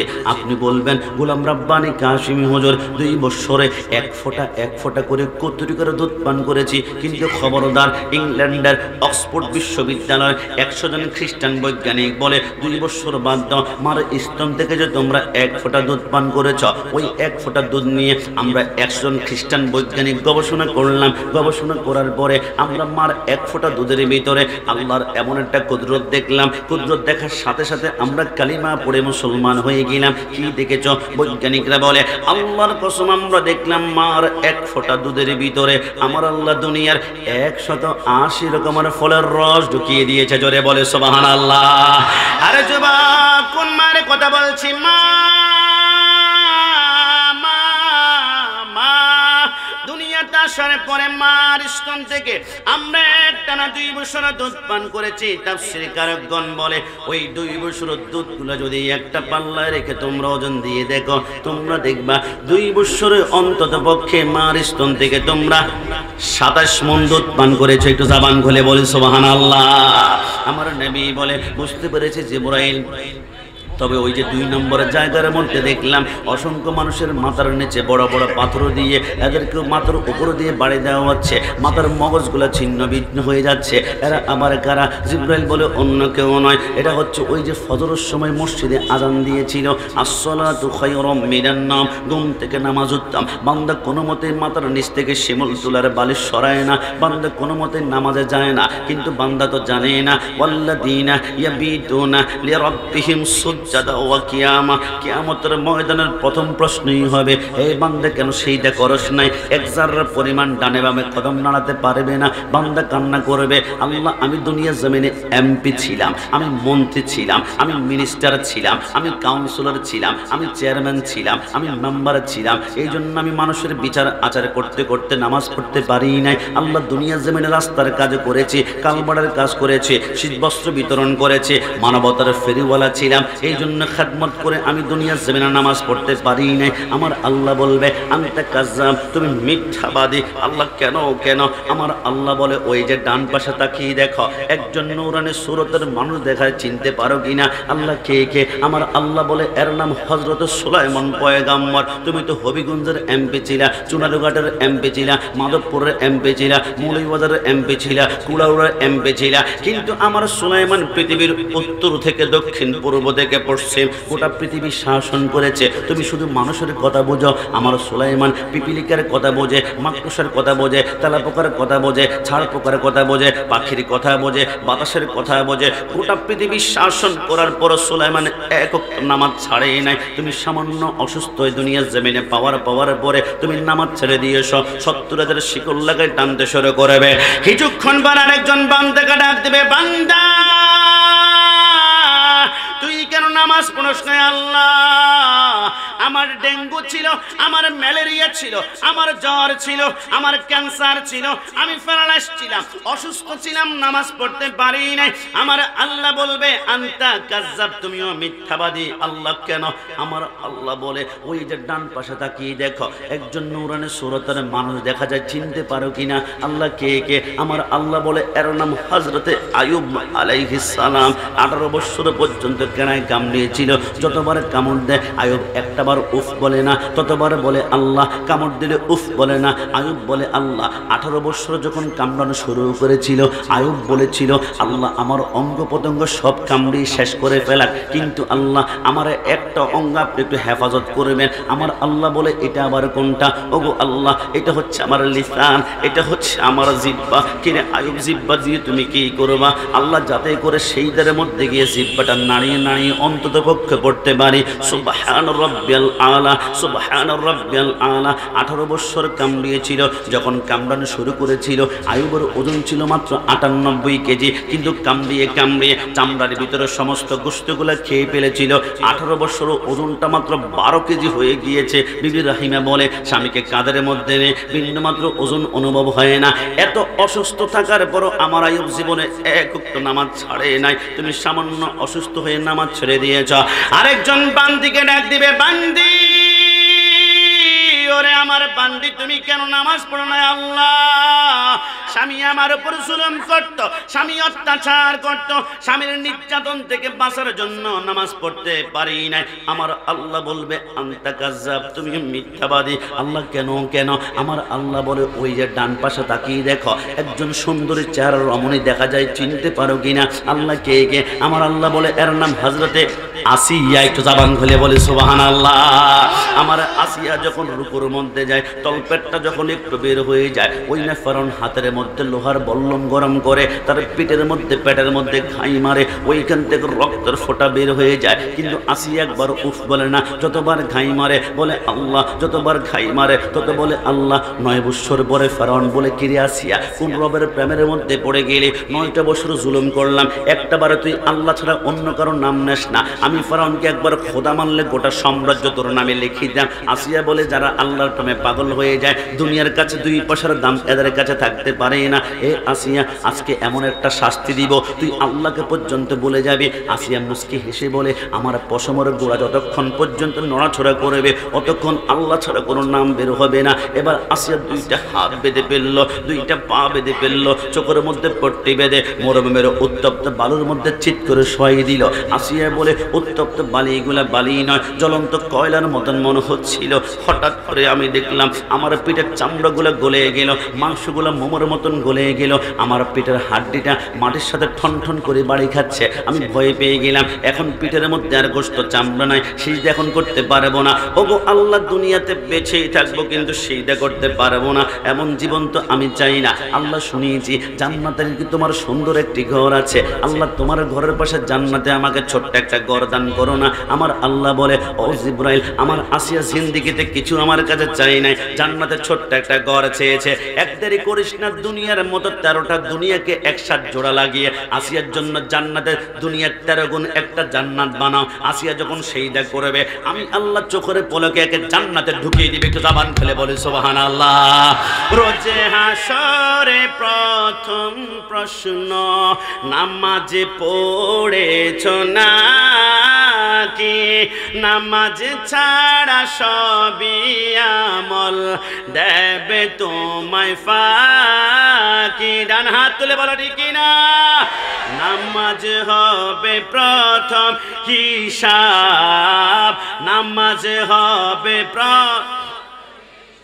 হাদিসে রয়, নামাজ ছাড়া রোজ হাসরে নেই কোনো উপায়। কোরআন হাদিস খুলে দেখো, কোরআন হাদিস খুলে পাবে সবে জায়গায়। নামাজে ছাড়া রোজ হাসরে নেই কোনো উপায়। আমার নবী বলে, আরে জিবরাইল 3 নম্বর জায়গার মধ্যে দেখলাম অসংখ্য মানুষকে রক্তের সাগর হাবুডুবু খাচ্ছে। মাঝে মাঝে নিঃশ্বাস নেওয়ার জন্য নাকটা যখন বের করে উপর থেকে ফেরেশতারা পাথর মারে, মাথা চূর্ণ বিচূর্ণ মগজগুলো রক্তের সাথে মিক্স হয়ে যায়। এরা আবার কারা? জিবরাইল বলে, অন্য কেউ নয়, আর রাশি ওয়াল মুরতাশি কিলাহুমা ফিন্নার। দুনিয়ার জমিনে যারা সুদ বক্ষণ করেছিল এরা মূলত সুদ বক্ষণ করে নাই, গরিব মানুষের রক্তগুলো চুষে চুষে খেয়েছে। যে যত বেশি গরিবের রক্ত চুষে খেয়েছে, সুদ বেশি বক্ষণ করেছে, এর রক্তের সাগরটা অত লম্বা হবে। আমার নবী বলে, জিবরাইল বুঝতে পেরেছি। 3 নম্বর যে গেল 4 নম্বর জায়গার মধ্যে দেখলাম বিশাল একটা গাছের নিচে একজন নূরানি সুরতের মানুষ বসা আছে। উনি আবার কে? জিবরাইল বলে, অন্য কেউ নয়, ইনি হচ্ছেন মুসলমানদের আদি পিতা হযরতে ইব্রাহিম খালিদুল্লাহ। একটু জবান খুলে বলে সুবহানাল্লাহ। জিবরাইল এর সামনে দেখলাম লক্ষ লক্ষ বাচ্চা বসে বসে আল্লাহর কোরআন তেলাওয়াত করছে। এরা আবার কারা? জিবরাইল বলে, অন্য কেউ নয়, আনোয়ারপুরের ভাইয়ারা। নিশ্চিন্তভাবে একটা প্রশ্ন এখন আপনাদেরকে করব, চিন্তা করুন তো, কখনো কি ভেবেছেন অনেক সন্তান দুনিয়াতে আসার 1 ঘন্টা পরে মৃত্যুবরণ করে, অনেক সন্তান দুনিয়াতে আসার 2 ঘন্টা পরে মৃত্যুবরণ করে, অনেক সন্তান দুনিয়াতে আসার 1 ঘন্টা 1 দিন পরে মৃত্যুবরণ করে। আল্লাহ বুঝলাম না, যে সন্তানটা দুনিয়াতে আসার 1 ঘন্টা পরে মৃত্যুবরণ করবে, একে দুনিয়াতে পাঠানো কি দরকার ছিল? না পাঠালেই তো হতো। 1 ঘন্টাকে সন্তান দুনিয়াতে আনলেন, মাকে 10 মাস 10 দিন কষ্ট দিয়ে 1 ঘন্টা পরে আবার নিয়ে গেলেন কেন? আমার আল্লাহ কুদরতি জবানে মুস্কি হেসে বলে, রব্বানা মা খালাকতা হাযা বাতিলা। আমি আল্লাহ অনর্থক কোনো কিছু করি না। 1 ঘন্টা পর সন্তানকে দুনিয়ার জমিন থেকে নিয়ে যায়, আমি আল্লাহর রহমান সেই জন্য নিয়ে যায়। আল্লাহর রহমানের কি হলো? আমার আল্লাহ বলে, তাহলে শোনো, 1 ঘন্টা পরে দুনিয়ার জমিন থেকে সন্তান কেন নিয়ে যায়? আল্লাহ বলুন না। আমার আল্লাহ বলে যে সন্তানের আব্বা আম্মা কুদরতি চক্ষু দিয়ে দেখে এরা ফুলসিরাত পার হওয়ার সময় এরা গ্রেপ্তার হয়ে যাবে, চুলের চেয়েও চিকন, তলোয়ারের চেয়েও ধার। ফুলসিরাত পার হতে গেলে হাত পাগুলো কেটে কেটে জাহান্নামে নিক্ষিপ্ত হয়ে যাবে। এরা ফুলসিরাত পার হতে পারবে না, আমল নামায় কোনো সওয়াব নাই। আমি আল্লাহ ওই আব্বা আম্মার সন্তানগুলোকে নাবালেগ অবস্থায় পুকুরের মধ্যে ডুবিয়ে আমি আল্লাহ মেরে ফেলি, অ্যাক্সিডেন্টের মধ্যে আমি মেরে ফেলি, মাঝে মাঝে সিজার করতে গিয়ে 1 ঘন্টা পরে মেরে ফেলি। আল্লাহ কেন কেন?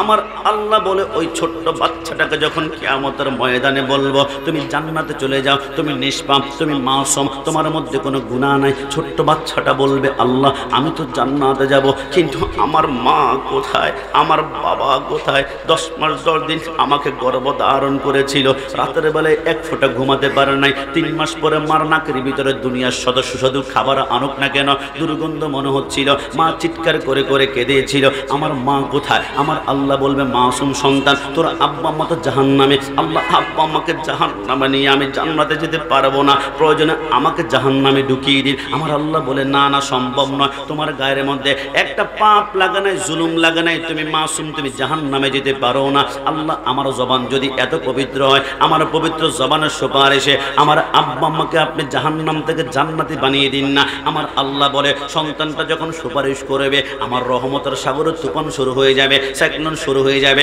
আমি আল্লাহ দেরি না করে ছোট্ট নাবালেগ সন্তানের জবানের সুপারিশের কারণে তারা আব্বা আম্মাকে সেকেন্ডের ভিতরে আমি জাহান্নাম থেকে জান্নাতি বানিয়ে দিবে। একটু জবান খুলে বলি সুবহানাল্লাহ। আরে যুবক আমার, আল্লাহর ইজ্জতের কসম করে বলি আনোয়ারের পুরের ভাড়া আমি প্রত্যেকটা সন্তানকে হাফেজে কোরআন বানা, এই কথা ইসলাম বলবে না, আমিও বলি না। ডাক্তার প্রয়োজন আছে, ডাক্তার যদি না হয় আমাদের অপারেশন কে করবে?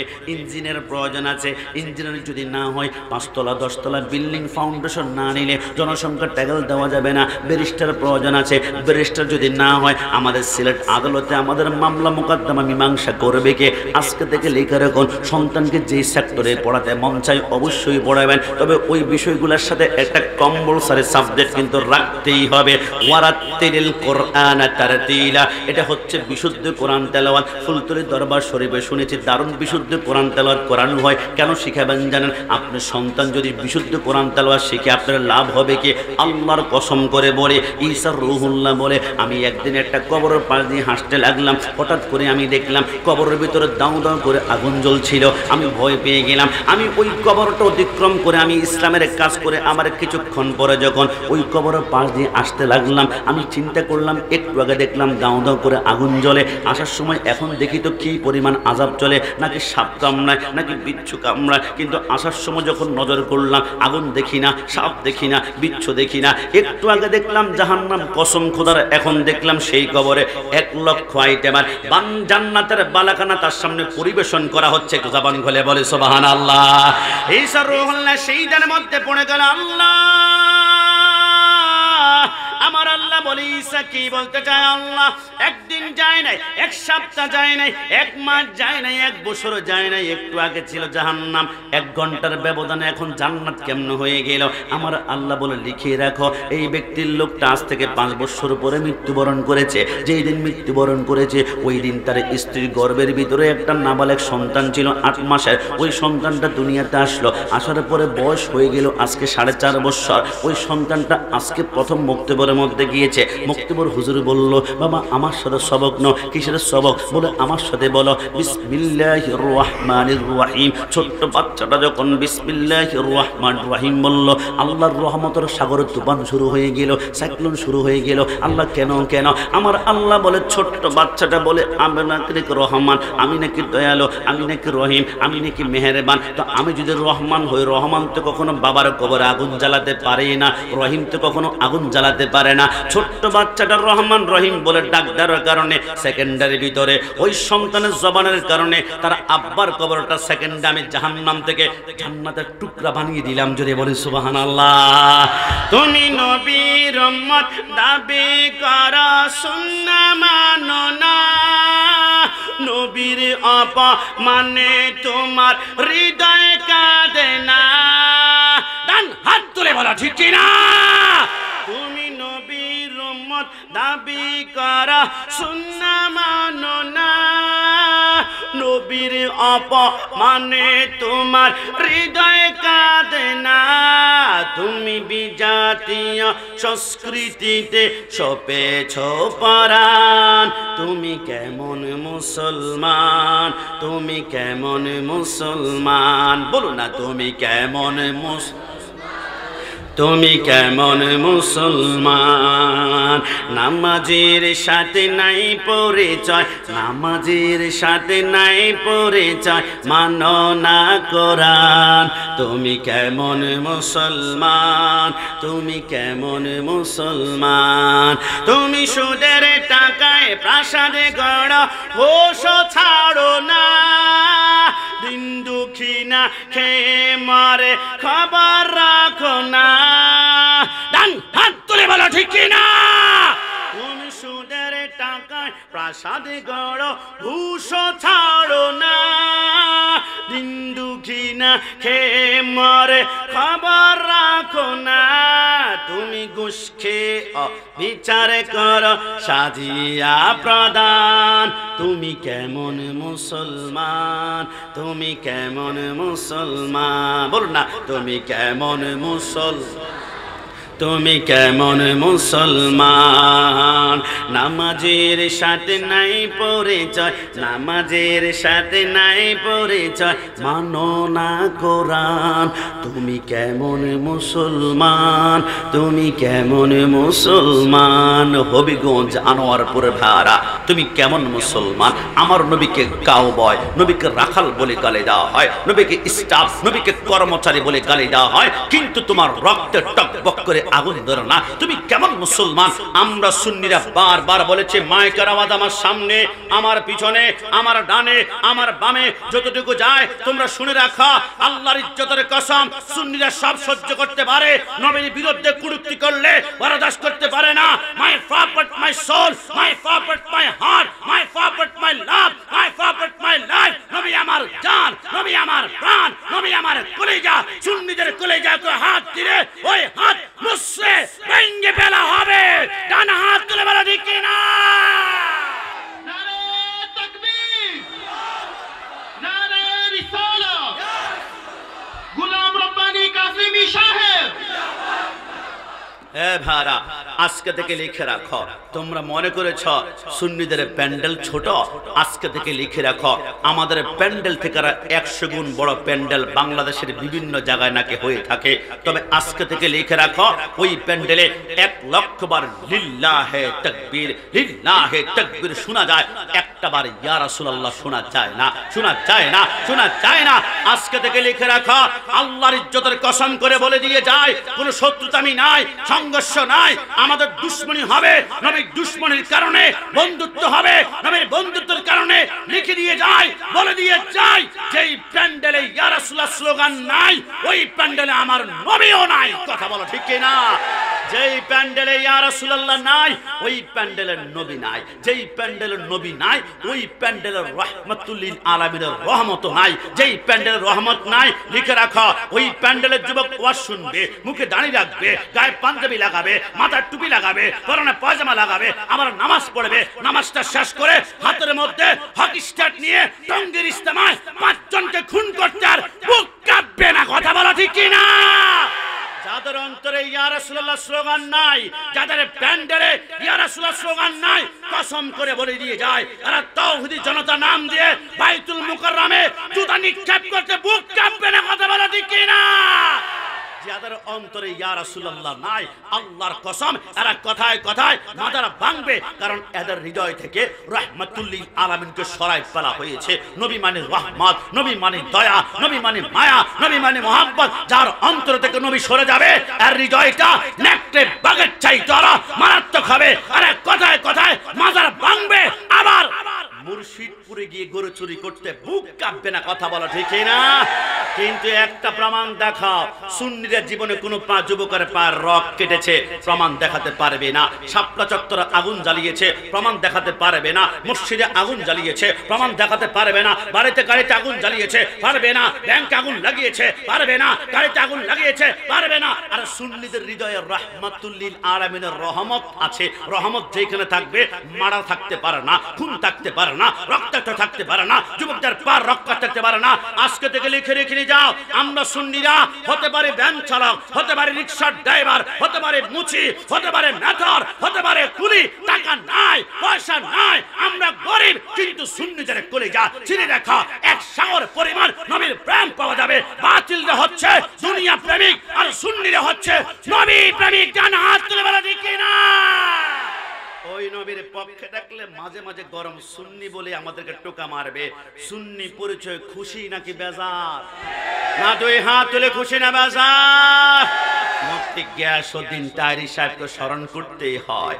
ডায়লগ বলেন তিনি চমৎকার, আমি তো বালা না বালা লইয়া থাইকো, তো আমরা বলি ওহাবি বালা না সুন্নি হইয়া থাইকো। কথা বলো ঠিক না?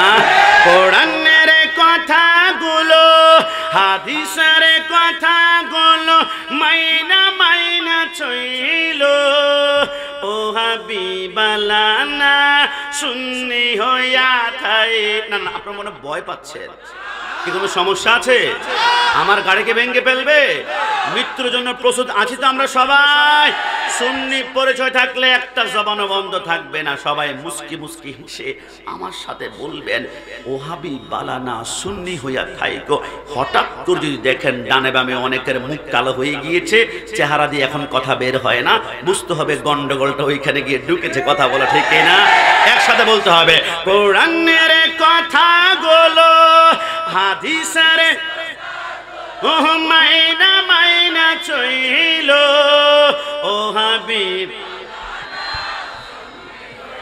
তাই গো ও হাবিবালা নবীকে মাটি বলে, ও হাবি যারা নূর নালা নূর নবী বলেন আল্লাহ তাআলা। ডান হাত তুলে ঠিক না? নবীকে মাটি বলে, ও হাবি যারা নূর নালা নূর নবী বলেন আল্লাহ। থাক থাক থাক, বলা যাবে না।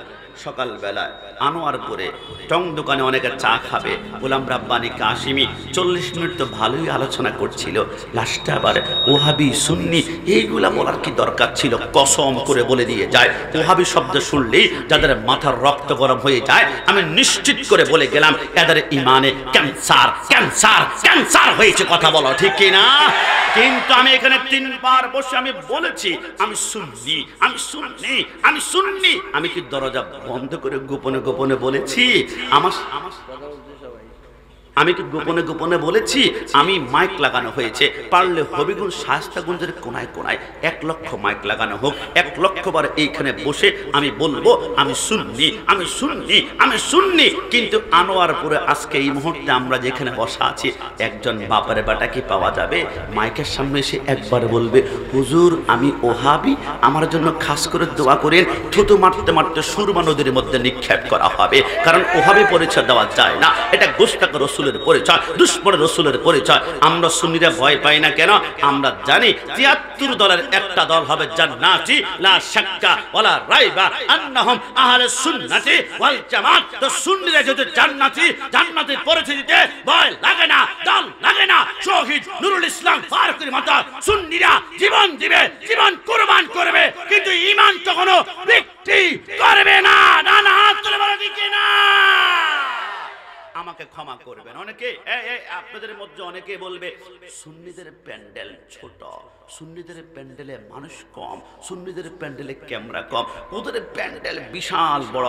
আজকে থেকে মনে রাখবেন, বড় প্যান্ডেল যদি হকের দলিল হতো তো কারবালা জমিনে ইয়াজিদ বাহিনীর প্যান্ডেল ছিল 22,000 আর হুসাইনির প্যান্ডেল ছিল 72 জন। আপনি যদি বলেন ইয়াজিদ বাহিনীর প্যান্ডেল তো অনেক বড়, ঢুকে দেখি জান্নাত মনে হয় নারুল্লাহিল মুকাদাতুল্লাতি তাকতালিউ আলাল আফিদা, জাহান্নামে আপনি পা দিয়েছেন। আর প্যান্ডেল ছোট হতে পারে, মানুষ কম হতে পারে, ক্যামেরা কম হতে পারে, তবে যেই প্যান্ডেলে রসুলের প্রেম থাকবে, ইয়া নবী সালাম আলাইকা থাকবে, রসুল নূর গায়েব হাজির কি নাজর ওয়ালা আকীদা থাকবে, যেই প্যান্ডেলে হাসান হুসাইন আলী ফাতেমা শুহাদা কারবালা থাকবে, কসম খোদার মৃত্যুর পরে তুমি দেখবা তোমার সামনে তারা দুনিয়ার মতো জান্নাত অপেক্ষা করছে। কথা বলো ঠিক কি না?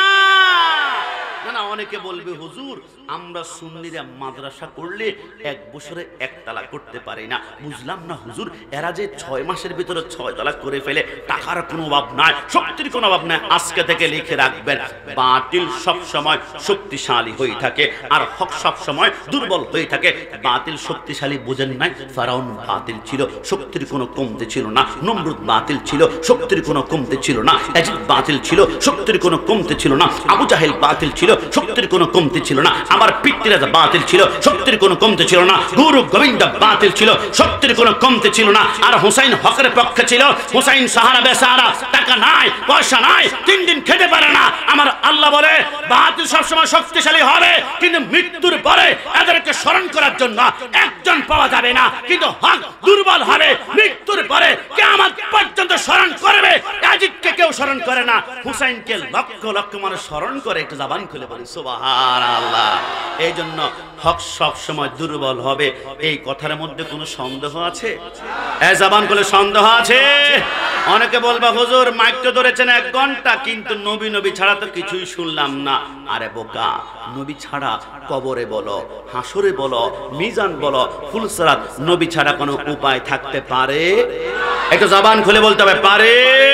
আমি 2 মিনিটে প্রমাণ করব, নবী ছাড়া করব কোনো উপায় নাই। এই তথ্য যারা মাহফিলে আসেন নাই তারাও শুনতে হবে। আমি জানি অনেকবার আজকে মাহফিলে আসবেন না, এটা বিদাতীদের মাহফিল, এটা মাজার পূজারীদের মাহফিল, এটা বিরানিখোর। বিরানিকে আছে আছে আছে সত্যি, তারা তাবার করে বিরোধীরা কিন্তু নাই, একটু পরে আসবে।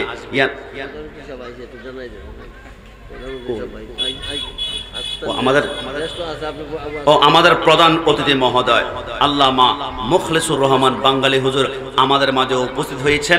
আধা ঘন্টা পরে তিনি মাইক স্টেজে উঠবেন। সবাই জবান খুলে বলি মারহাবা, ডান হাত তুলে একটু বলি মারহাবা। যারা বিরানের বিরুদ্ধে এরা কিন্তু আসবে একটু পরে, আসলে ধাক্কা দেওয়া যাবে না, এদেরকেও তাবারক দেওয়া হবে। কারণ বিসমিল্লাহি ওয়ালা বারাকাতিল্লাহ, তাবারক বিরানি খোর বললে কি রাগ করা যাবে? কি কষ্ট পাওয়া যাবে? বিরানি খোর বললে আমি রাগ করি না, আমি টোকা মারি। সুন্নিরা খাই বিরানি, বাতিলদের হয় সুলকানি।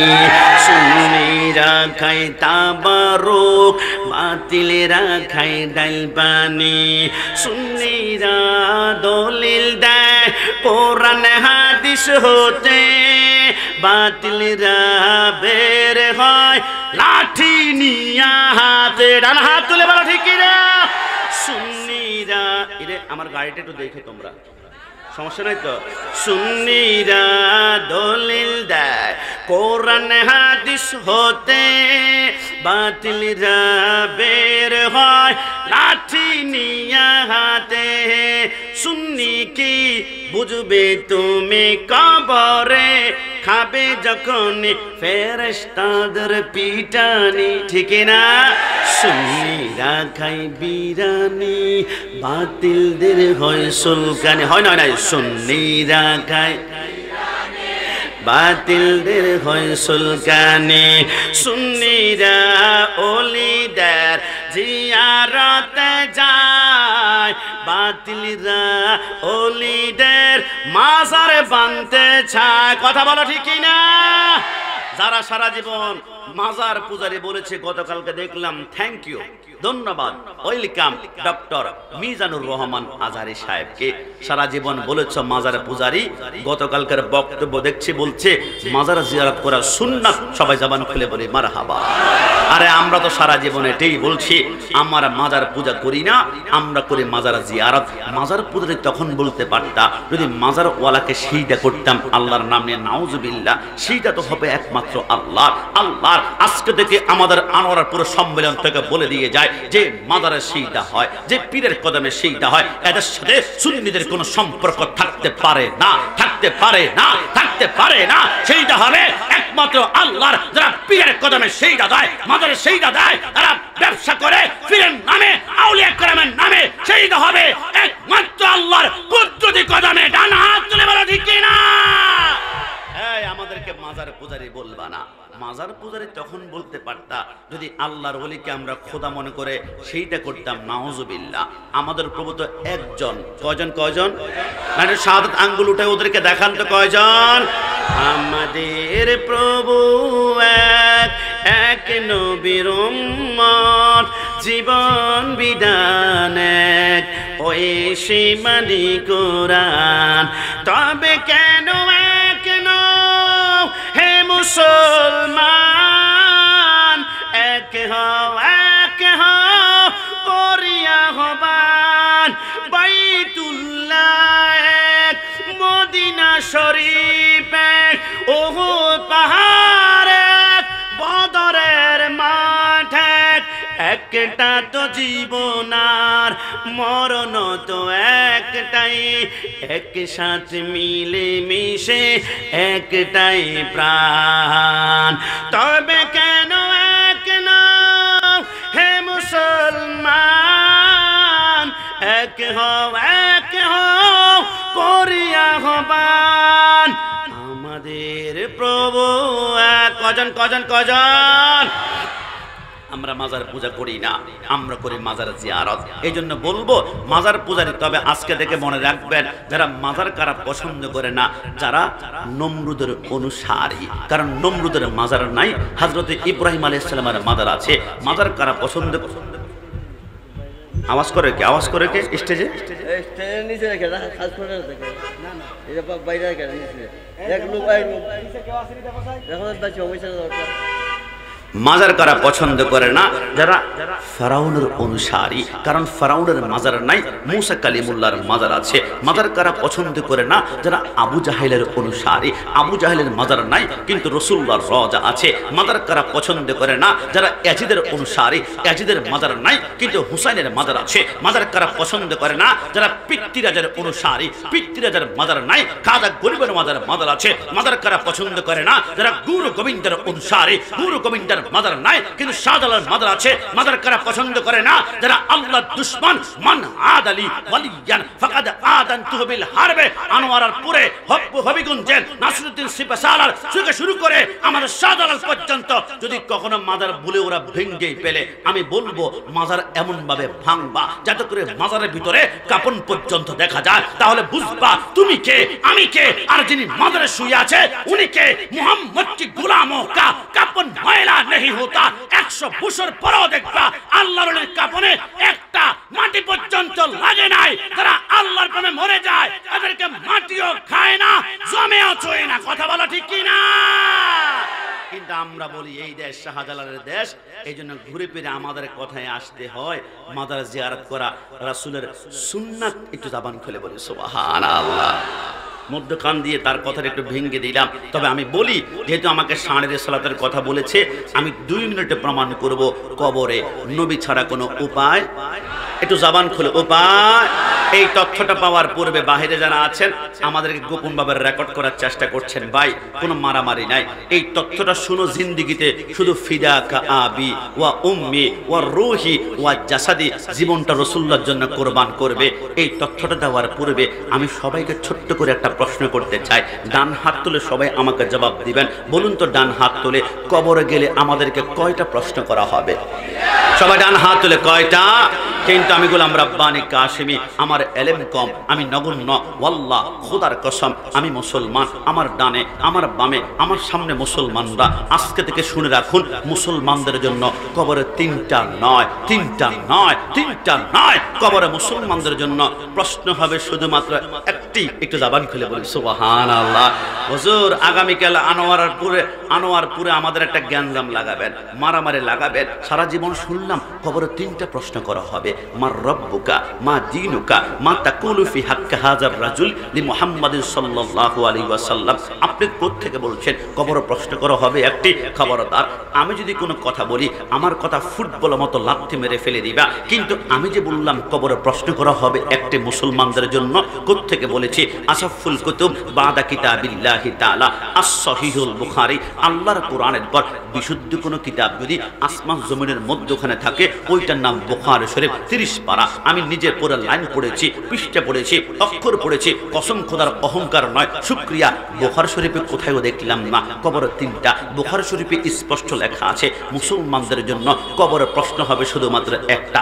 উত্তর দিতে না পারলে ডাইরেক্ট জাহান্নামী, উত্তর দিতে পারলে ডাইরেক্ট জান্নাত। জান্নাতি, তাহলে যেই প্রশ্নের উত্তর দিতে পারলে জান্নাতি, ওই প্রশ্নের সাথে আপনার সম্পর্ক কেমন, নিসবত কেমন, কানেকশন কেমন, আজকে প্যান্ডেল থেকে বের হওয়ার পূর্বে সিদ্ধান্ত নিতে হবে। হুজুর সারা জীবন যে শুনলাম কবরে 3টা প্রশ্ন করা হবে, 3টা কি মিথ্যা? না না, বুখারী শরীফ প্রথম বুখারী, তারপর মুসলিম, তারপর তিরমিজি শরীফের মধ্যে রয়েছে কবরে প্রশ্ন করা হবে 3টি। ইমাম বুখারী আপনি বলেন 1টি, ইমাম তিরমিজি বলে 3টি। আমরা যাব কোথায়? ইমাম বুখারী বলে খবরদার আমার বুখারী শরীফ নিয়ে তোমরা কখনো প্রশ্ন তুলবা না, কারণ আমি বুখারী শরীফে 5400 হাদিস কোট করেছি। একটি হাদিস লেখার জন্য আমি কত কষ্ট করেছি কল্পনা করতে পারবে না। মানে কি? বুখারী বলে আল্লাহর কসম, একটি হাদিস লেখার জন্য আমি প্রথম গোসল করতাম, গোসল করার পরে নতুন পাঞ্জাবি, নতুন পায়জামা, নতুন পাগড়ি পরতাম, সবচেয়ে দামি আতরটা আমার গায়ের মধ্যে মাখতাম, মাখার পরে এবার নামাজের মুসল্লা বিছিয়ে আমি 2 রাকাত নামাজ পড়তাম। এই একটা হাদিস লেখার জন্য 2 রাকাত নামাজ পড়ে এবার আমি হাতের মধ্যে কলম, সামনে কাগজ নিয়ে চোখ বন্ধ করে মুরাকাবায় ঘন্টার পর ঘন্টা চলে যায়। ইমাম বুখারী হাতের মধ্যে কলম আছে, সামনে কাগজ, লিখবেন না। ইমাম বুখারী বলে ততক্ষণ পর্যন্ত বুখারীতে একটা আঁক আমি লাগাবো না যতক্ষণ না আমার সামনে দু জাহানের বাদশা নূরে মুজাসসাম সাল্লাল্লাহু আলাইহি ওয়াসাল্লাম উপস্থিত না হবেন। রাসূল যখন আমার সামনে এসে বলবে ইমাম বুখারী যে হাদিস লেখার জন্য বসেছ, এটা আমার জবান থেকে বের হয়েছে 100% সহিহ, ততক্ষণ পর্যন্ত বুখারীতে একটা আঁক আমি লাগাই না। একটু জবান খুলে বলি সুবহানাল্লাহ। ইমাম বুখারী, তাহলে আপনার বুখারী শরীফ নিয়ে কোনো সন্দেহ নাই। তো আপনি যে বললেন মুসলমানদের জন্য কবর প্রশ্ন করা হবে 1টি, ইমাম বুখারী বলে সাবধান, 1টি তো 1টি, কেমন ভাবে আমাদেরকে একটু বুঝিয়ে দেন না, আমরা তো টেনশনে পড়ে গেলে। ইমাম বুখারী বলে তাহলে শুনো, একজন মানুষকে যখন কবর রাখা হবে মুনকার নাকির নামে 2 জন ফেরেশতা আসবে। মুনকার নাকির এসে জিজ্ঞেস করবে এটা কি হিন্দু নাকি বৌদ্ধ নাকি খ্রিস্টান, এই মুসলমান কিনা আমরা জানি না, এর পরিচয় মুসলমান আমার বের করতে হবে। এই জন্য প্রথম জিজ্ঞেস করা হয় মার রব্বুকা, তোমার রবকে। রব্বি আল্লাহ যারা বলে এদেরকে আমরা একটা কাতারের মধ্যে নিয়ে যাই, আর যারা বলে লা রব্বি আমাদের কোনো প্রভু নাই এদেরকে আমরা জাহান্নামে ডাইরেক্ট নিক্ষেপ করে।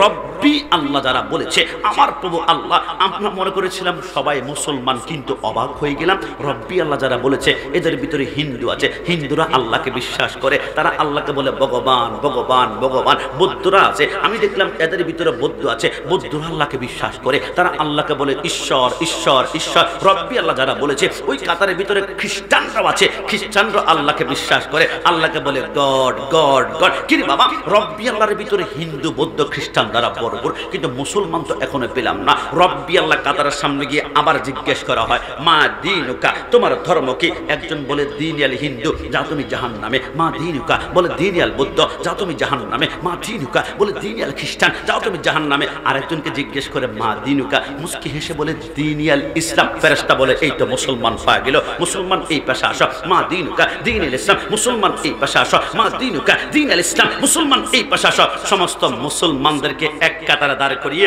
মুনকার নাকির বলে মুসলমান তোদের জন্য প্রশ্ন হচ্ছে একটা, উত্তর দিতে পারলে ডাইরেক্ট জান্নাতি, উত্তর দিতে না পারলে ডাইরেক্ট জাহান্নামী। ইমাম বুখারী বলে আমি কি বলেছিলাম, মুসলমানদের জন্য কবর প্রশ্ন একটা, মুনকার নাকির বলে মুসলমান তোদের জন্য একটা। মুসলমান তার বাত শুরু করে তাড়াতাড়ি প্রশ্ন করা, তৃষ্ণা লেগেছে, জান্নাতে নাকি মধুর নহর আছে, দুধের নহর আছে, শরাবের নহর আছে, ওইখানে নাকি হাউজে কাউসার আছে। এবার মুনকার নাকির প্রশ্ন করে মা তাকুলু ফি হাক্কি হাযার রাজুলি লি মুহাম্মাদিন সাল্লাল্লাহু আলাইহি ওয়াসাল্লাম, তোমার সামনে মুহাম্মদ সাল্লাল্লাহু আলাইহি ওয়াসাল্লাম দাঁড়িয়ে আছে, একে তুমি চিনতে পারো কিনা? কসম খোদার, আপনি দুনিয়া থাকতে নবীকে যদি নূর মানেন, হাজার নাজার মানেন, ইয়া নবী সালাম আলাইকা পড়লে চোখের পানি বের হয়ে যায়, জাস্ট জুস করলে আপনার ভিতরে আনন্দ খেলা করে। কসম খোদার, ওই এরকম আকীদা মুহাম্মদ যদি দুনিয়া দেখাতে পারেন, আমার নবী বলবে হে মুনকার নাকির খবরদার, তাকে জিজ্ঞেস করো না আমি কে, আমি তাকে চিনি, আমি তাকে জানি। কান্নামা আনসুরু ইলা কাফি হাজি, নবী প্রামাণিক কথা বললে সোনার মদিনা থেকে দেখতাম আর চোখের পানি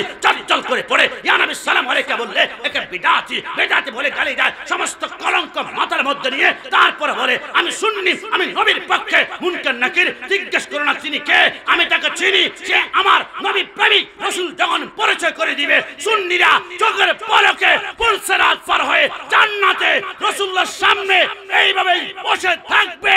ডান হাত তুলে বলা ঠিক কিনা? আর যদি নবী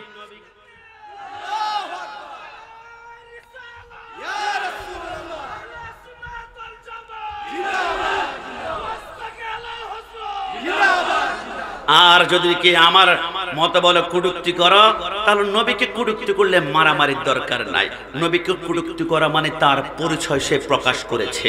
তার মা একজন, বাবা দুইজন, তিনজন, চারজন, অসংখ্য পুরুষের মিলনে তার জন্ম হয়েছে। কসম খোদার, আমি যখন কোন গোস্তাক রসুলকে অবৈধ সন্তান বলি, তোমার মাথার মেজাজ গরম হয়ে যায়। তো আমার আল্লাহর বিরুদ্ধে ফতোয়া দিতে পারবা? অতুল্লিম বাদা যালিকা জানিম। আমার আল্লাহ বলে যারা নবীর বিরুদ্ধে কুটুক্তি করেছে এরা হারাম জাদা, এরা অবৈধ, আমার আল্লাহর বিরুদ্ধে ফতোয়া পারবে না। কিন্তু নবীর শান এক জাররা পরিমাণ কমাতে পারবে না। আদম থেকে শুরু করে রাসূলুল্লাহর আব্বা হযরত আব্দুল্লাহ পর্যন্ত 52 জন পুরুষের মাধ্যমে রাসূল আগমন করেছে। কি যে একটা পবিত্র বংশ ছিল, একটু আমার সাথে গণনা করে দেখতে পারেন। হযরতে আদমকে বেটে শীষ, শীষকে বেটে ইয়ানাদ, ইয়ানাদকে বেটে কেনান, কেনানকে বেটে মেলাল, মেলালকে বেটে ইয়ারাদ, ইয়ারাদকে বেটে ইদ্রিস, ইদ্রিসকে বেটে মুতাবাশশির, মুতাবাশশিরকে বেটে লামক, লামককে বেটে নূহ, নূহকে বেটে সাম, সামকে বেটে যুলহাব, যুলহাবকে বেটে সালেহ, সালেহকে বেটে আবের, আবেরকে বেটে দাতা, দাতাকে বেটে রাম্বা, রাম্বাকে বেটে তারুক, তারুককে বেটে নাখুর, নাখুরকে বেটে তারেক, তারেককে বেটে ইব্রাহিম খলিলুল্লাহ, ইব্রাহিম খলিলুল্লাহকে বেটে ইসমাইল জবিউল্লাহ, ইসমাইলকে বেটে কাদার, কাদারকে বেটে আবহাম, আবহামকে বেটে হামল, হামলকে বেটে সাবেত, সাবেতকে বেটে লাইসা, লাইসাকে বেটে ইলিয়াসা, ইলিয়াসকে বেটে উদ, উদকে বেটে আফওয়া, আফওয়াকে বেটে আদনান, আদনানকে বেটে মাইন, মাইনকে বেটে নাদার, নাদারকে বেটে মুদার, মুদারকে বেটে ইলিয়াস, ইলিয়াসকে বেটে মুদরিকা, মুদরিকাকে বেটে কাদিমা, কাদিমাকে বেটে কাদানা, কাদানাকে বেটে নাদার, নাদারকে বেটে মালিক, মালিককে বেটে ফাম, ফামকে বেটে গালিব, গালিবকে বেটে লুই, লুইকে বেটে কাব, কাবকে বেটে মুর্রা, মুর্রাকে বেটে কিলাব, কিলাবকে বেটে খুশি, খুশিকে বেটে আব্দুল মান্নাব, আব্দুল মান্নাবকে বেটে হাশম, হাশমকে বেটে আব্দুল মুত্তালিব, আব্দুল মুত্তালিবকে বেটে আব্দুল্লাহ, আব্দুল্লাহকে বেটে মুহাম্মদ রাসূলুল্লাহ সাল্লাল্লাহু আলাইহি ওয়াসাল্লাম। দুই হাত তুলে বলি ইয়া রাসূলুল্লাহ। এই আস্তে আস্তে ইয়া রাসূলুল্লাহ বলাতে আমরা খুশি নাকি বেজার? ডান হাত তুলে খুশি না বেজার? কিন্তু আমার কষ্ট, তোমার প্যান্ডেলে 1 লক্ষ বার লিল্লাহি তাকবীর বললা, একটা বার ইয়া রাসূলুল্লাহ বললা না। আজকে থেকে লিখিত দিব, ইয়া রাসূলুল্লাহ লিল্লাহি তাকবীর কখনো হুসাইনি স্লোগান হতে পারে? হতে পারে। লিল্লাহি তাকবীর কোত্থেকে আসছে তুমি কি জানো? আমি আমার বাবাদেরকে পাশে বসিয়ে আমি প্রমাণ করতে চাই লিল্লাহি তাকবীর কোত্থেকে আসছে। কসম খোদার, আপনার ব্রেন পাগল করে ফেলবে আপনাকে। ইমাম হুসাইন কারবালার জমিনে যুদ্ধ করতে করতে করতে করতে হঠাৎ করে হুসাইন তলোয়ার থামিয়ে ফেলল। হুসাইন, আপনি তলোয়ার কেন থামিয়েছেন? আপনার সন্তান আলী আসগরের কলিজায় তীর মেরে পিছন দিক থেকে বের হয়েছিল, তীরটা 3 কলিজা 3 টুকরা হয়ে গিয়েছিল। ওই শোকে আপনার তলোয়ার থামেনি। আপনি তলোয়ার কেন থামিয়েছেন? আপনার সন্তান আলী আকবরকে 38 টুকরা করে দিয়েছে, আপনার সামনে 72 জনের রক্ত পড়ে আছে, তলোয়ার কেন থামিয়েছেন? হুসাইন বলে, আমার এই তলোয়ার দুনিয়ার কোনো শক্তি থামাতে পারতো না, তবে একটি কারণে থামিয়েছে। আমার জন্মের কিছুক্ষণ পরে রহমতুল্লিল আলামিন আমার ডান কানে আজান করেছিল, আল্লাহু আকবার, আল্লাহু আকবার, আশহাদু আল্লা ইলাহা ইল্লাল্লাহ। রাসূল আমার কানে আজান দিয়ে বলেছিল, হুসাইন, আমার এই আজানের ইজ্জতটা রক্ষা করিও। যেখানে আজান শুনবা দুনিয়ার যত গুরুত্বপূর্ণ কাজ থাকবে বন্ধ বন্ধ বন্ধ। আমি তলোয়ার থামাতাম না। আমি কারবালাতে যুদ্ধ করতে করতে হঠাৎ করে ডান পাশ থেকে মসজিদে আজান বের হলো, আল্লাহু আকবার, আল্লাহু আকবার। আমি চিন্তা করলাম, রাসূল বলেছে যেখানে আজান সেইখানে কোনো কিছু করা যাবে না। এখন যদি তলোয়ারটা বন্ধ করি আমার গর্দান চলে যাবে, আর যদি গর্দান তলোয়ার চালাই আমার গর্দান থাকবে। কিন্তু রাসূলের সাথে ওয়াদা আমার বরখেলাফ হয়ে যাবে। আমি কোন দিকে যাব? আমি সিদ্ধান্ত গ্রহণ করলাম 1 কোটি বার গর্দান দিব, কিন্তু রাসূলের সাথে ওয়াদা আমি বরখেলাফ করতেই পারি না। একটু জবান খুলে বলুন সুবহানাল্লাহ। হুসাইন বলে, আমি মাথা নিচু করে ফেললাম। 4 সেকেন্ডের ভিতরে 4000 সৈন্য সামনে পিছন ডান বাম এই কুত্তাগুলা, এই সকল ওরা হুসাইনের উপরে তীর বললাম খন্দর ধরে দাঁড়িয়ে আছে। হুসাইন মুস্কি হেসে বলে, আরে বোকা, আমার নানা বলেছে তো আমি কারবালার জমিনে শহীদ হব। 1 ফোঁটা রক্তের বিনিময়ে 70,000 গুনাহগার উম্মত ফুলসেরাত পার হবে। আমি জানি আমি শহীদ হব, তবে তোদের কাছে একটা জিনিস চাই, তলোয়ারের নিচে। আরে হুসাইন কি চাস? হুসাইন বলে, ইয়া আইয়ুহাল্লাযীনা আমানুস্তাঈনু বিস-সাবরি ওয়াস-সালাহ। আমাকে 2 রাকাত নামাজ পড়ার সুযোগ করে দাও না, 2 রাকাত নামাজ। হুসাইন তলোয়ারের নিচে বলে নামাজ, আর আমি আমার দোস্তকে বলি, দোস্ত নামাজ পড়বি না? আমার প্যান্টে একটু সমস্যা আছে, দোস্ত নামাজ পড়বি না? লুঙ্গিতে একটু সমস্যা আছে, দোস্ত নামাজ পড়বি না? গতকালকে রাতে গোসল করি নাই, দোস্ত নামাজ পড়বি না? আমার খেলাটা একটু বাকি আছে। হুসাইন মুসিবতের মধ্যে বলে নামাজ, আর আমার সময় পড়ে আছে নামাজ আমি পড়তে চাই না। আল্লাহর কসম, হুসাইন 2 রাকাত নামাজ পড়তে চেয়েছিল। ইয়াজিদ বাহিনী বলেছিল জান্নাতের যুবকদের সারদার 2 রাকাত নামাজই তো পড়বে, সমস্যা নাই, পারমিশন দেওয়া হলো। শামে কারবালার মধ্যে রেখে ইমাম হুসাইন প্রথম রাকাতে 2টা সিজদা কমপ্লিট করেছে, দ্বিতীয় রাকাতে একটা সিজদা দিয়ে বাকি একটা সিজদার দিকে যখন যাচ্ছিল, ইয়াজিদ বাহিনী বলে কিরে হুসাইন যেভাবে তলোয়ার ঘুরাচ্ছে আসমানে বিজলির চাইতে শক্তি, হুসাইনের রক্তের ভিতরে রাসূলুল্লাহর রক্ত মোবারক লুকায়িত, রাসূলের হাতের মধ্যে মাওলা আলীর তলোয়ার, তার তলোয়ারের ভিতরে আসমানের সমস্ত বিজলির শক্তি। হুসাইন যদি বাকি সিজদাটা কমপ্লিট করে সিংহের মতো তলোয়ার নিয়ে পলাট করে একবার দাঁড়িয়ে যায়, একটা ইয়াজিদ বাহিনীকে রাখবে না, ইমানের শক্তিতে কচু কচু করে ফেলবে। একটা কাজ করো, হুসাইন বাকি সিজদা করার আগে তাকে তীর মারতে শুরু করো। ইমাম হুসাইন বলে এই কথা শুনে আমি সিজদার দিকে যাচ্ছিলাম, ইতিমধ্যে 147টা তীর আমার পশমের গোড়ায় গোড়ায় ঢুকিয়ে দিল, 147টা বল্লম দিয়ে গোটা শরীরটা ছিদ্র ছিদ্র করে ফেললো, আর তলোয়ার দিয়ে কোপাতে কোপাতে সমস্ত বস্তুগুলা হাড্ডির সাথে কিমার মতো আটকে আছে। হুসাইন অনেক কষ্টে চিত হয়ে পড়ে অনেক কষ্টে 2টা হাত একসাথে করে বলে আল্লাহ আমি তো কিচ্ছু চাই নাই, আমি 2 রাকাতে 4টা সিজদা করতে চেয়েছিলাম, আল্লাহ 3টা সিজদা হয়েছে, একটা সিজদা এখনো করতে পারি নাই। আল্লাহ তোমার কাছে আমি প্রার্থনা করি একটু শক্তি দাও, আমি বসবো, বাকি একটা সিজদা করি। আল হাক্কু মুত্তাকাসিরু হাত্তা যুরতুমুল মাকাবির, আমি কবর জিন্দেগিতে চলে যাব। আমার আল্লাহ বলে লা মুমকিন, আল্লাহ দিন না। আমার আল্লাহ বলে না, আল্লাহ দিন না। আমার আল্লাহ বলে না, আল্লাহ কেন কেন দিবেন না? আমার আল্লাহ বলে ওয়াল্লাহ, আমি আল্লাহর জাতের কসম, একটা সিজদা কারবালায় নয়, বাকি একটা সিজদা দিবা। কুল্লু মান আলাইহা ফান ওয়া ইয়াবকা ওয়াজহু রাব্বিকা যুল জালালি ওয়াল ইকরাম, বাকি একটা সিজদা দিবা কিয়ামতের ময়দানে ডাইরেক্ট আমি আল্লাহর কুদরতি কদমে ওয়াদা করলাম, ওই একটা সিজদার বিনিময়ে তুমি হাসান হুসাইন আলী ফাতেমাকে যারা মহব্বত করবে, ওই একটা সিজদার বিনিময়ে প্রত্যেকটা হুসাইনকে আমি আল্লাহ চোখের পলকে পুলসের রাত পার করে দিব। জোরে বলি সুবহানাল্লাহ। হুসাইন চিত হয়ে শুয়ে আছে, বুকের মধ্যে সীমার ছুরি ধরলো। ইমাম হুসাইন বলে আমার গলায় ছুরি? বলে হ্যাঁ। আমার গলায়? বলে হ্যাঁ। আমার গলায়? বলে হ্যাঁ। আর পারবি না, আমার গলায় রাসূলুল্লাহ 137 বার চুমা খেয়েছে। একটু জামান খুলে বলে সুবহানাল্লাহ। তো কি হয়েছে? শিমুর বলে কি হয়েছে?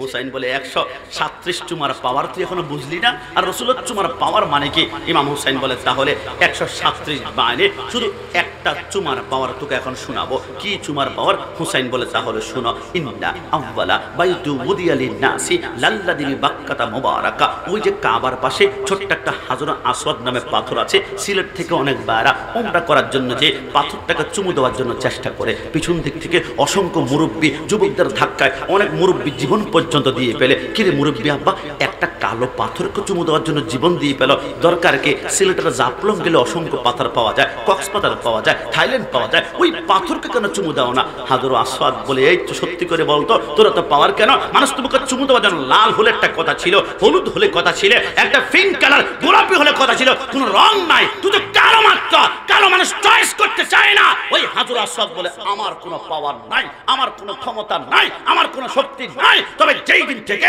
রাহমাতুল লিল আলামিন তার 2টা ঠোঁট লাগিয়ে আমাকে একটা চুমা দিয়েছিল, এত পাওয়ার যে আমাকে চুমা দিবে তার জিন্দেগির গুনাহগুলো চুষে আমি তাকে নিষ্পাপ করে দিতে জাবান খুলে বলে সুবহান।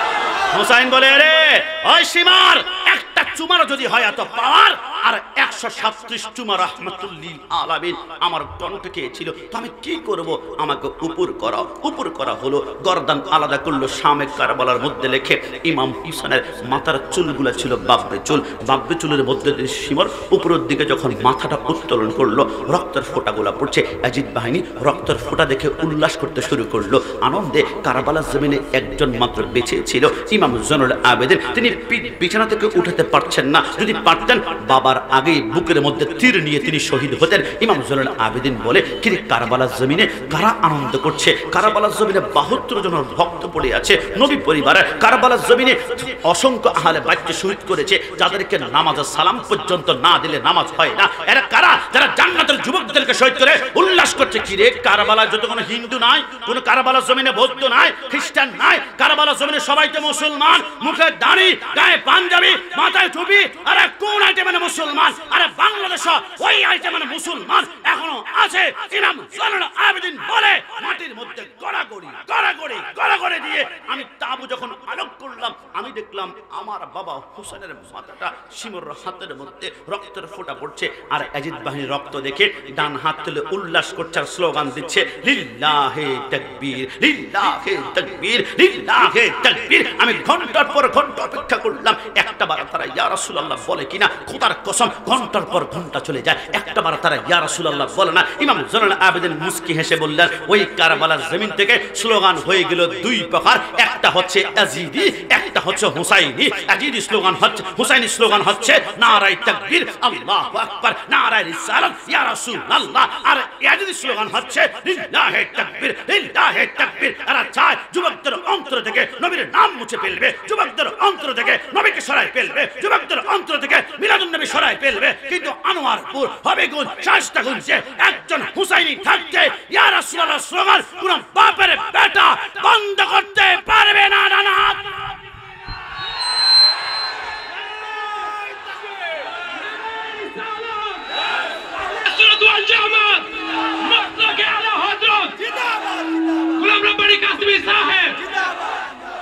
আমার হাত কাটো, আমার পা কাটো, অঙ্গ পতঙ্গ ছেড়ে ফেলো, কিন্তু আমাদের কলিজা থেকে মদিনাওয়ালাকে আলাদা করলে সুন্নি জনতা বরদাস্ত করতে পারবে? জবান খুলে পারবে? ইয়া রাসূলুল্লাহ, আজকে থেকে মনে রাখবেন, কোন বাতিলকে দেখলে মন চাইবে বুলেট মারি, 147 দ্বারা গুলি করি, পেট্রোল বোমা মারি, দরকার নাই। বাতিলকে মারার জন্য দুনিয়ার সবচেয়ে ধারালো অস্ত্রের নাম হচ্ছে কি জানেন? গজো মে জল যায় বেদিনো কি দিল, ইয়া রাসূলুল্লাহ কি কসরত কিজিয়ে। বাতিলের সামনে পেট্রোল বোমা, অস্ত্র, হক স্টিক, চাপাতি, তলোয়ার, সেটা ধারালো অস্ত্রের নাম হচ্ছে বাতিল জ্বলে পুড়ে ছারখার হয়ে যাবে। শুধু একটা তাকবীর দিবেন, ইয়া রাসূলুল্লাহ, ইয়া রাসূলুল্লাহ, ইয়া রাসূলুল্লাহ। বাতিল সব সহ্য করতে পারে, ইয়া রাসূলুল্লাহ সহ্য করতে পারেই না। কথা বলো ঠিক কি না? আরে বোকা, আমার নবীকে আল্লাহ কি পরিমাণ সাম দিয়েছে আমার বারা। আমরা সারা জীবন কি শুনেছি, আমার মুরব্বী আব্বা কি শুনেছে, আমার নবী যখন বোরাকে উঠলো, বোরাকে উঠে যখন আমার নবী মেরাজ ওভারটেক করতে লাগলো, আমার নবী দেখছে মুসা কালিমুল্লাহ কবরে দাঁড়িয়ে দাঁড়িয়ে নামাজ আদায় করছে, সালাত আদায় করছে। কিন্তু আমি গোলাম রাব্বানি কাশিমের বুঝে আসে না, কিরে আমার নবী মুসা কালিমুল্লাহর কবরে পার দিয়ে যাবে, মুসা কালিমুল্লাহ আমার নবীকে দেখেও না দেখার বান করবে। আরে কবর নামাজ পড়া ফরজ নয়, ওয়াজিব নয়, সুন্নাত নয়, কবর নামাজ পড়লে দারাজাত বৃদ্ধি হবে। আসলে কি মুসা কালিমুল্লাহ কবরে দাঁড়িয়ে দাঁড়িয়ে নামাজ আদায় করছে? আমি অথেন্টিক সোর্স থেকে বলছিলাম, আল্লাহর কসম মাকামে নবুয়তের মধ্যে লেখে। তোমরা কি মনে করেছো? হাদিস শরীফে এসেছে ইউসাল্লি ফি কুবুরিহি, মুসা কালিমুল্লাহ কবরে দাঁড়িয়ে সালাত আদায় করছে। আমি ডিকশনারি খুঁজলাম, অভিধান খুঁজলাম, তোমরা মনে করেছো সালাতের একটাই অর্থ শুধু নামাজ? আজকে তোমাদেরকে নিয়ে ঘরে যাবা, সালাতের মোট 52টা অর্থ রয়েছে। আল্লাহর কসম মুসা কালিমুল্লাহ কবরে দাঁড়িয়ে দাঁড়িয়ে সালাত মানে নামাজ নয়, সালাতের 52টা অর্থ আছে। তার মধ্যে একটা অর্থ হচ্ছে সল্লু আলাইহি ওয়া সাল্লিমু তাসলিমা। আমার নবী যখন মুসা কালিমুল্লাহর কবরে পা দিয়ে যাচ্ছিল, মুসা কালিমুল্লাহ আমার নবীকে দেখে সাথে সাথে দাঁড়িয়ে, নবীকে সালাম মানে নামাজ নয়, নবীকে দাঁড়িয়ে দাঁড়িয়ে ইয়া নবী সালাম আলাইকা বলে সালাম দিয়েছিল। জোরে বলে সুবহানাল্লাহ। মুসা কালিমুল্লাহ সালাম দিলে হয় সুন্নাত, আর আমরা সুন্নিরা সালাম দিলে হয় বিদআতি। আল্লাহর শপথ, আমি অবাক হয়ে যাই যারা নবীকে সালাম দিলে বিদআতি বলে, এরাই আবার 16 ডিসেম্বরে শহীদ মিনারে দাঁড়িয়ে শহীদদেরকে সালাম দেয়। সালাম সালাম হাজার সালাম সকল শহীদ স্মরণে স্মরণে আমার হৃদয় রেখে যেতে চাই তাদের স্মৃতির চরণে। একসাথে বলুন না, সালাম। মায়ের বাসায় কথা বলাতে স্বাধীন আশায় পথ চলাতে হাসি মুখে যারা দিয়ে গেল প্রাণ, সে স্মৃতি নিয়ে গে যায় গান। তাদের বিজয় মরণে মরণে আমার হৃদয় রেখে যেতে চায় তাদের স্মৃতির চরণে। শেষবার মতো একসাথে সালাম যার সালাম, না শহীদদের সালামের বিরুদ্ধে আমরা না। 1952 সালে রবি, সালাম, জব্বার, বরকত বুকের তাজা রক্ত ঢেলে দেওয়ার কারণেই তো আমরা বাংলা ভাষা মাতৃভাষা পেয়েছি। 1 কোটি বার সালাম সালাম সালাম। 1971 সালে 30 লক্ষ শহীদের রক্তের বিনিময়ে বাংলার রাজপথ লালের লাল হয়ে গিয়েছিল। এদেরকে আমরা 1 কোটি বার সালাম। কিন্তু আমাদের প্রশ্ন, লাউলা কালামা খলাকতুল আফলাক, বন্ধু না আসলে রফিক হতো না, সালাম হতো না, জব্বর হতো না, 1952 হতো না, 1971 সাল হতো না। ওই নবীকে সালাম দাও না, কিন্তু তোমরা শহীদদেরকে সালাম দেওয়ার জন্য এত মোহাব্বত বুঝতে পেরেছি।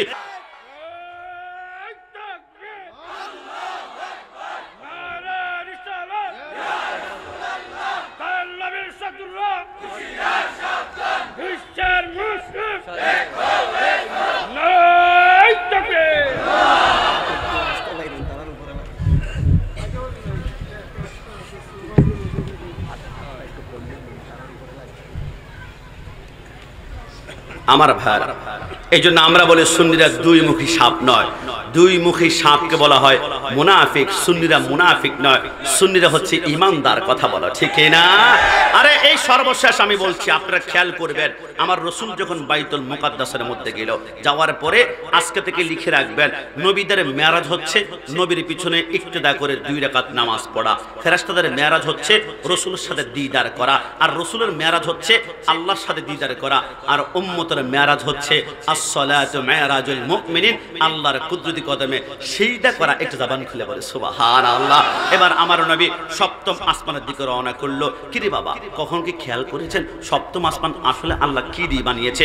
লিখে রাখুন, 1ম আসমান আমার আল্লাহ বানিয়েছেন মওজুন মাহফুফুন, সাদা কাজ দ্বারা।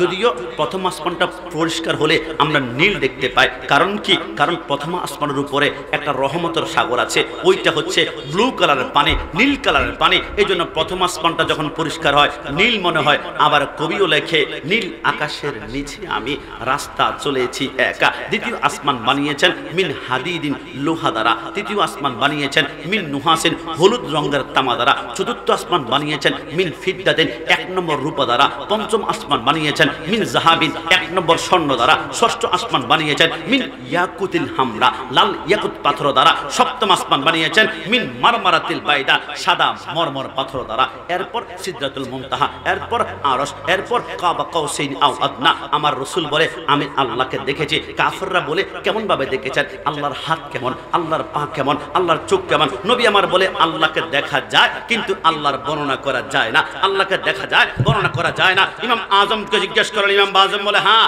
আল্লাহকে দেখা যায়, বর্ণনা করা যায় না। ইমাম আজম বুঝলাম না, এটা কেমন কথা, দেখা যাবে বর্ণনা করা যাবে না? ইমাম আজম বলে তোমাকে আমি কিভাবে বুঝাবো? তাহলে আমি তোমাকে প্রশ্ন করে বলো, রি বাতাস তোমার গায়ে লাগে কিনা? বলে লাগে। বাতাস আছে কিনা? বলে আছে। তাহলে বলো বাতাস দেখতে কেমন, খাইতে কেমন, টেস্ট কেমন, রং কেমন? বলে আমি তো এটা বুঝতে পারছি না। বাতাস আছে তবে রংটা বলতে পারে না, খাইতে কেমন, টেস্ট কেমন, কালার কেমন জানি না। আরে যেখানে একটা আল্লাহর সৃষ্টি তুমি দেখো, অনুভব করো, কিন্তু বর্ণনা করতে পারো না। আর তুমি আল্লাহকে দেখাই যাবে কিন্তু বর্ণনা কখনো করা যায়? এবার আমার নবী চলে গেলেন সিদরাতুল মুনতাহা। জিবরাইল যায় না, জিবরাইল যাবে না। লাকাদ রাআ নাজলাতান উখরা, আমি যেতে পারবো না। জিবরাইল কেন? জিবরাইল বলে আইয়ুকুম মিসলি, আপনারা বলেছেন আপনার মতো কেউ নাই। রাসূল আপনি আমার মতো হতে পারেন না। জিবরাইলের আকীদা হচ্ছে রাসূল আমার মতো নয়। আমরা সুন্নিদের আকীদা রাসূল আমার মতো নয়। আল্লাহর কসম, জিবরাইল সমস্ত ফেরেশতারা সুন্নি। একটু জবান খুলে বলে সুবহানাল্লাহ। এবার সিদরাতুল মুনতাহা পার হলো। এবার আমার নবী গেল আল্লাহর সান্নিধ্যে। আল্লাহ বলেন, বন্ধু আপনি কি নিয়ে আসছেন? নবী আমার বলে আত্তাহিয়াতু লিল্লাহি ওয়াস সালাওয়াতু ওয়াত তাইয়্যিবাতু, আপনার জন্য আমার মালের পবিত্রতা, আমার জানের পবিত্রতা সব নিয়ে আসলাম। আমার আল্লাহ বলে, বন্ধু আপনাকে আমি দিলাম। আসসালামু আলাইকা আইয়ুহান নাবিয়্যু ওয়া রাহমাতুল্লাহি ওয়া বারাকাতু। আসার সময় 50 ওয়াক্ত নামাজ নিয়ে আসলেন। 50 ওয়াক্ত নামাজ নিয়ে যখন আসছিলেন, 6ষ্ঠ আসমানে মুসা কালিমুল্লাহর সাথে দেখা। মুসা কালিমুল্লাহ বলে, নবী আপনি আপনার উম্মতের জন্য কি গিফট দিয়েছে আল্লাহ? বলে 50 ওয়াক্ত নামাজ। আমার থেকে ভালো জানান এই ঘটনা আপনারা। আমার বয়স তো মাত্র 36, অনেকের 72 বছর বয়স এখানে আছে। আছে, আমার থেকে ডবল জানে, তবে একটা তথ্য আপনাকে পাগল করে দিবে। মুসা কালিমুল্লাহ যখন আসলো, মুসা কালিমুল্লাহ বলল, নবী উম্মত আপনার 50 ওয়াক্ত নামাজ পারবে না, হায়াত কম পাবে, এরা দুনিয়ার জমিনে এরা দুর্বল হবে, আপনি আবার যান। নবী আমার গেল, 5 ওয়াক্ত কমালো। কয়বার গিয়েছে বাবা? 9 বার গিয়েছে। 9 বার গিয়ে 45 ওয়াক্ত কমায় আনলো, আর আছে 5 ওয়াক্ত। নবী আমারে বলে, হে মুসা, মুসা বলে, নবী কত ওয়াক্ত? বলে 5 ওয়াক্ত। এটাও পারবে না, আপনি আবার যান। আমার নবী বলে, মুসা বুঝলাম না, একবার গেলে 5 ওয়াক্ত কমে যায়, 9 বার গিয়েছি, 45 শেষ হয়ে গিয়েছে, আর তো আছে 5 ওয়াক্ত। ও মুসা, আমি যদি এই মুহূর্তে এটা নিয়েও যাই, তাহলে একবার যদি 5-এই কমে যায় তাহলে তো 0 হয়ে যাবে। মুসা কালিমুল্লাহ বলে, তাই নাকি? তাই নাকি মানে মুসা তুমি কি হিসাব করছো না? মুসা কালিমুল্লাহ বলছে, নবী আমি তো আমার হিসাব নিয়ে ব্যস্ত। এ মুসা তোর হিসাব কি রে? মুসা নবী বলে, নবী আপনি কি দেখেন নাই, আলাম তারা কাইফা ফাআলা রাব্বুকা বিআসহাবিল ফিল, আমি আল্লাহকে বলেছিলাম আল্লাহ তোমাকে দেখতে চায়, দেখতে চায়, দেখতে চায়, দেখতে চায়। আল্লাহ বলেছে লান তারানি, দেখা যাবে না। তারপর বারবার বলার কারণে 70,000 নূরের পর্দা একটু করে ফাঁক করে দিয়েছিল, পুরো তুর পাহাড়টা জ্বলে গিয়েছে। আমি মুসার গায়ের মধ্যে আল্লাহর নূরের তাজাল্লি একটু করে লাগার কারণে 40 দিন পর্যন্ত যে আমার দিকে তাকিয়েছে, চোখগুলা মোমার মতো গলে গলে গলে গলে গলে গলে পড়ে গিয়েছে। নবী আমি আল্লাহকে দেখতে পারে নাই, দেখতে পারে নাই, কিন্তু আজকে আমার স্বপ্ন পূর্ণর টাইম চলে আসছে, তামান্না পূরণ হবে। এ মুসা, তামান্না পূরণ মানে? মুসা বলে, নবী আপনাকে আমি বারবার কেন পাঠাচ্ছি? আপনি মনে করেছিলেন নামাজ কমানোর জন্য? কসম খোদার নবী, আপনাকে নামাজ কমানোর জন্য পাঠাই না, আমি বারবার পাঠাচ্ছি। যতবার আপনি আল্লাহর কাছে গিয়ে আমার সামনে আসেন, ততবার নবী আপনার চোখের মনের ভিতরে আমি আল্লাহকে দেখতে পাচ্ছি। জবান খুলে বলি সুবহান। নারায়ে নারে রিসালাত, প্রধান অতিথির আগমন, শুভেচ্ছা স্বাগতম, আনোয়ারপুরের পক্ষ হতে নারে তাকবীর,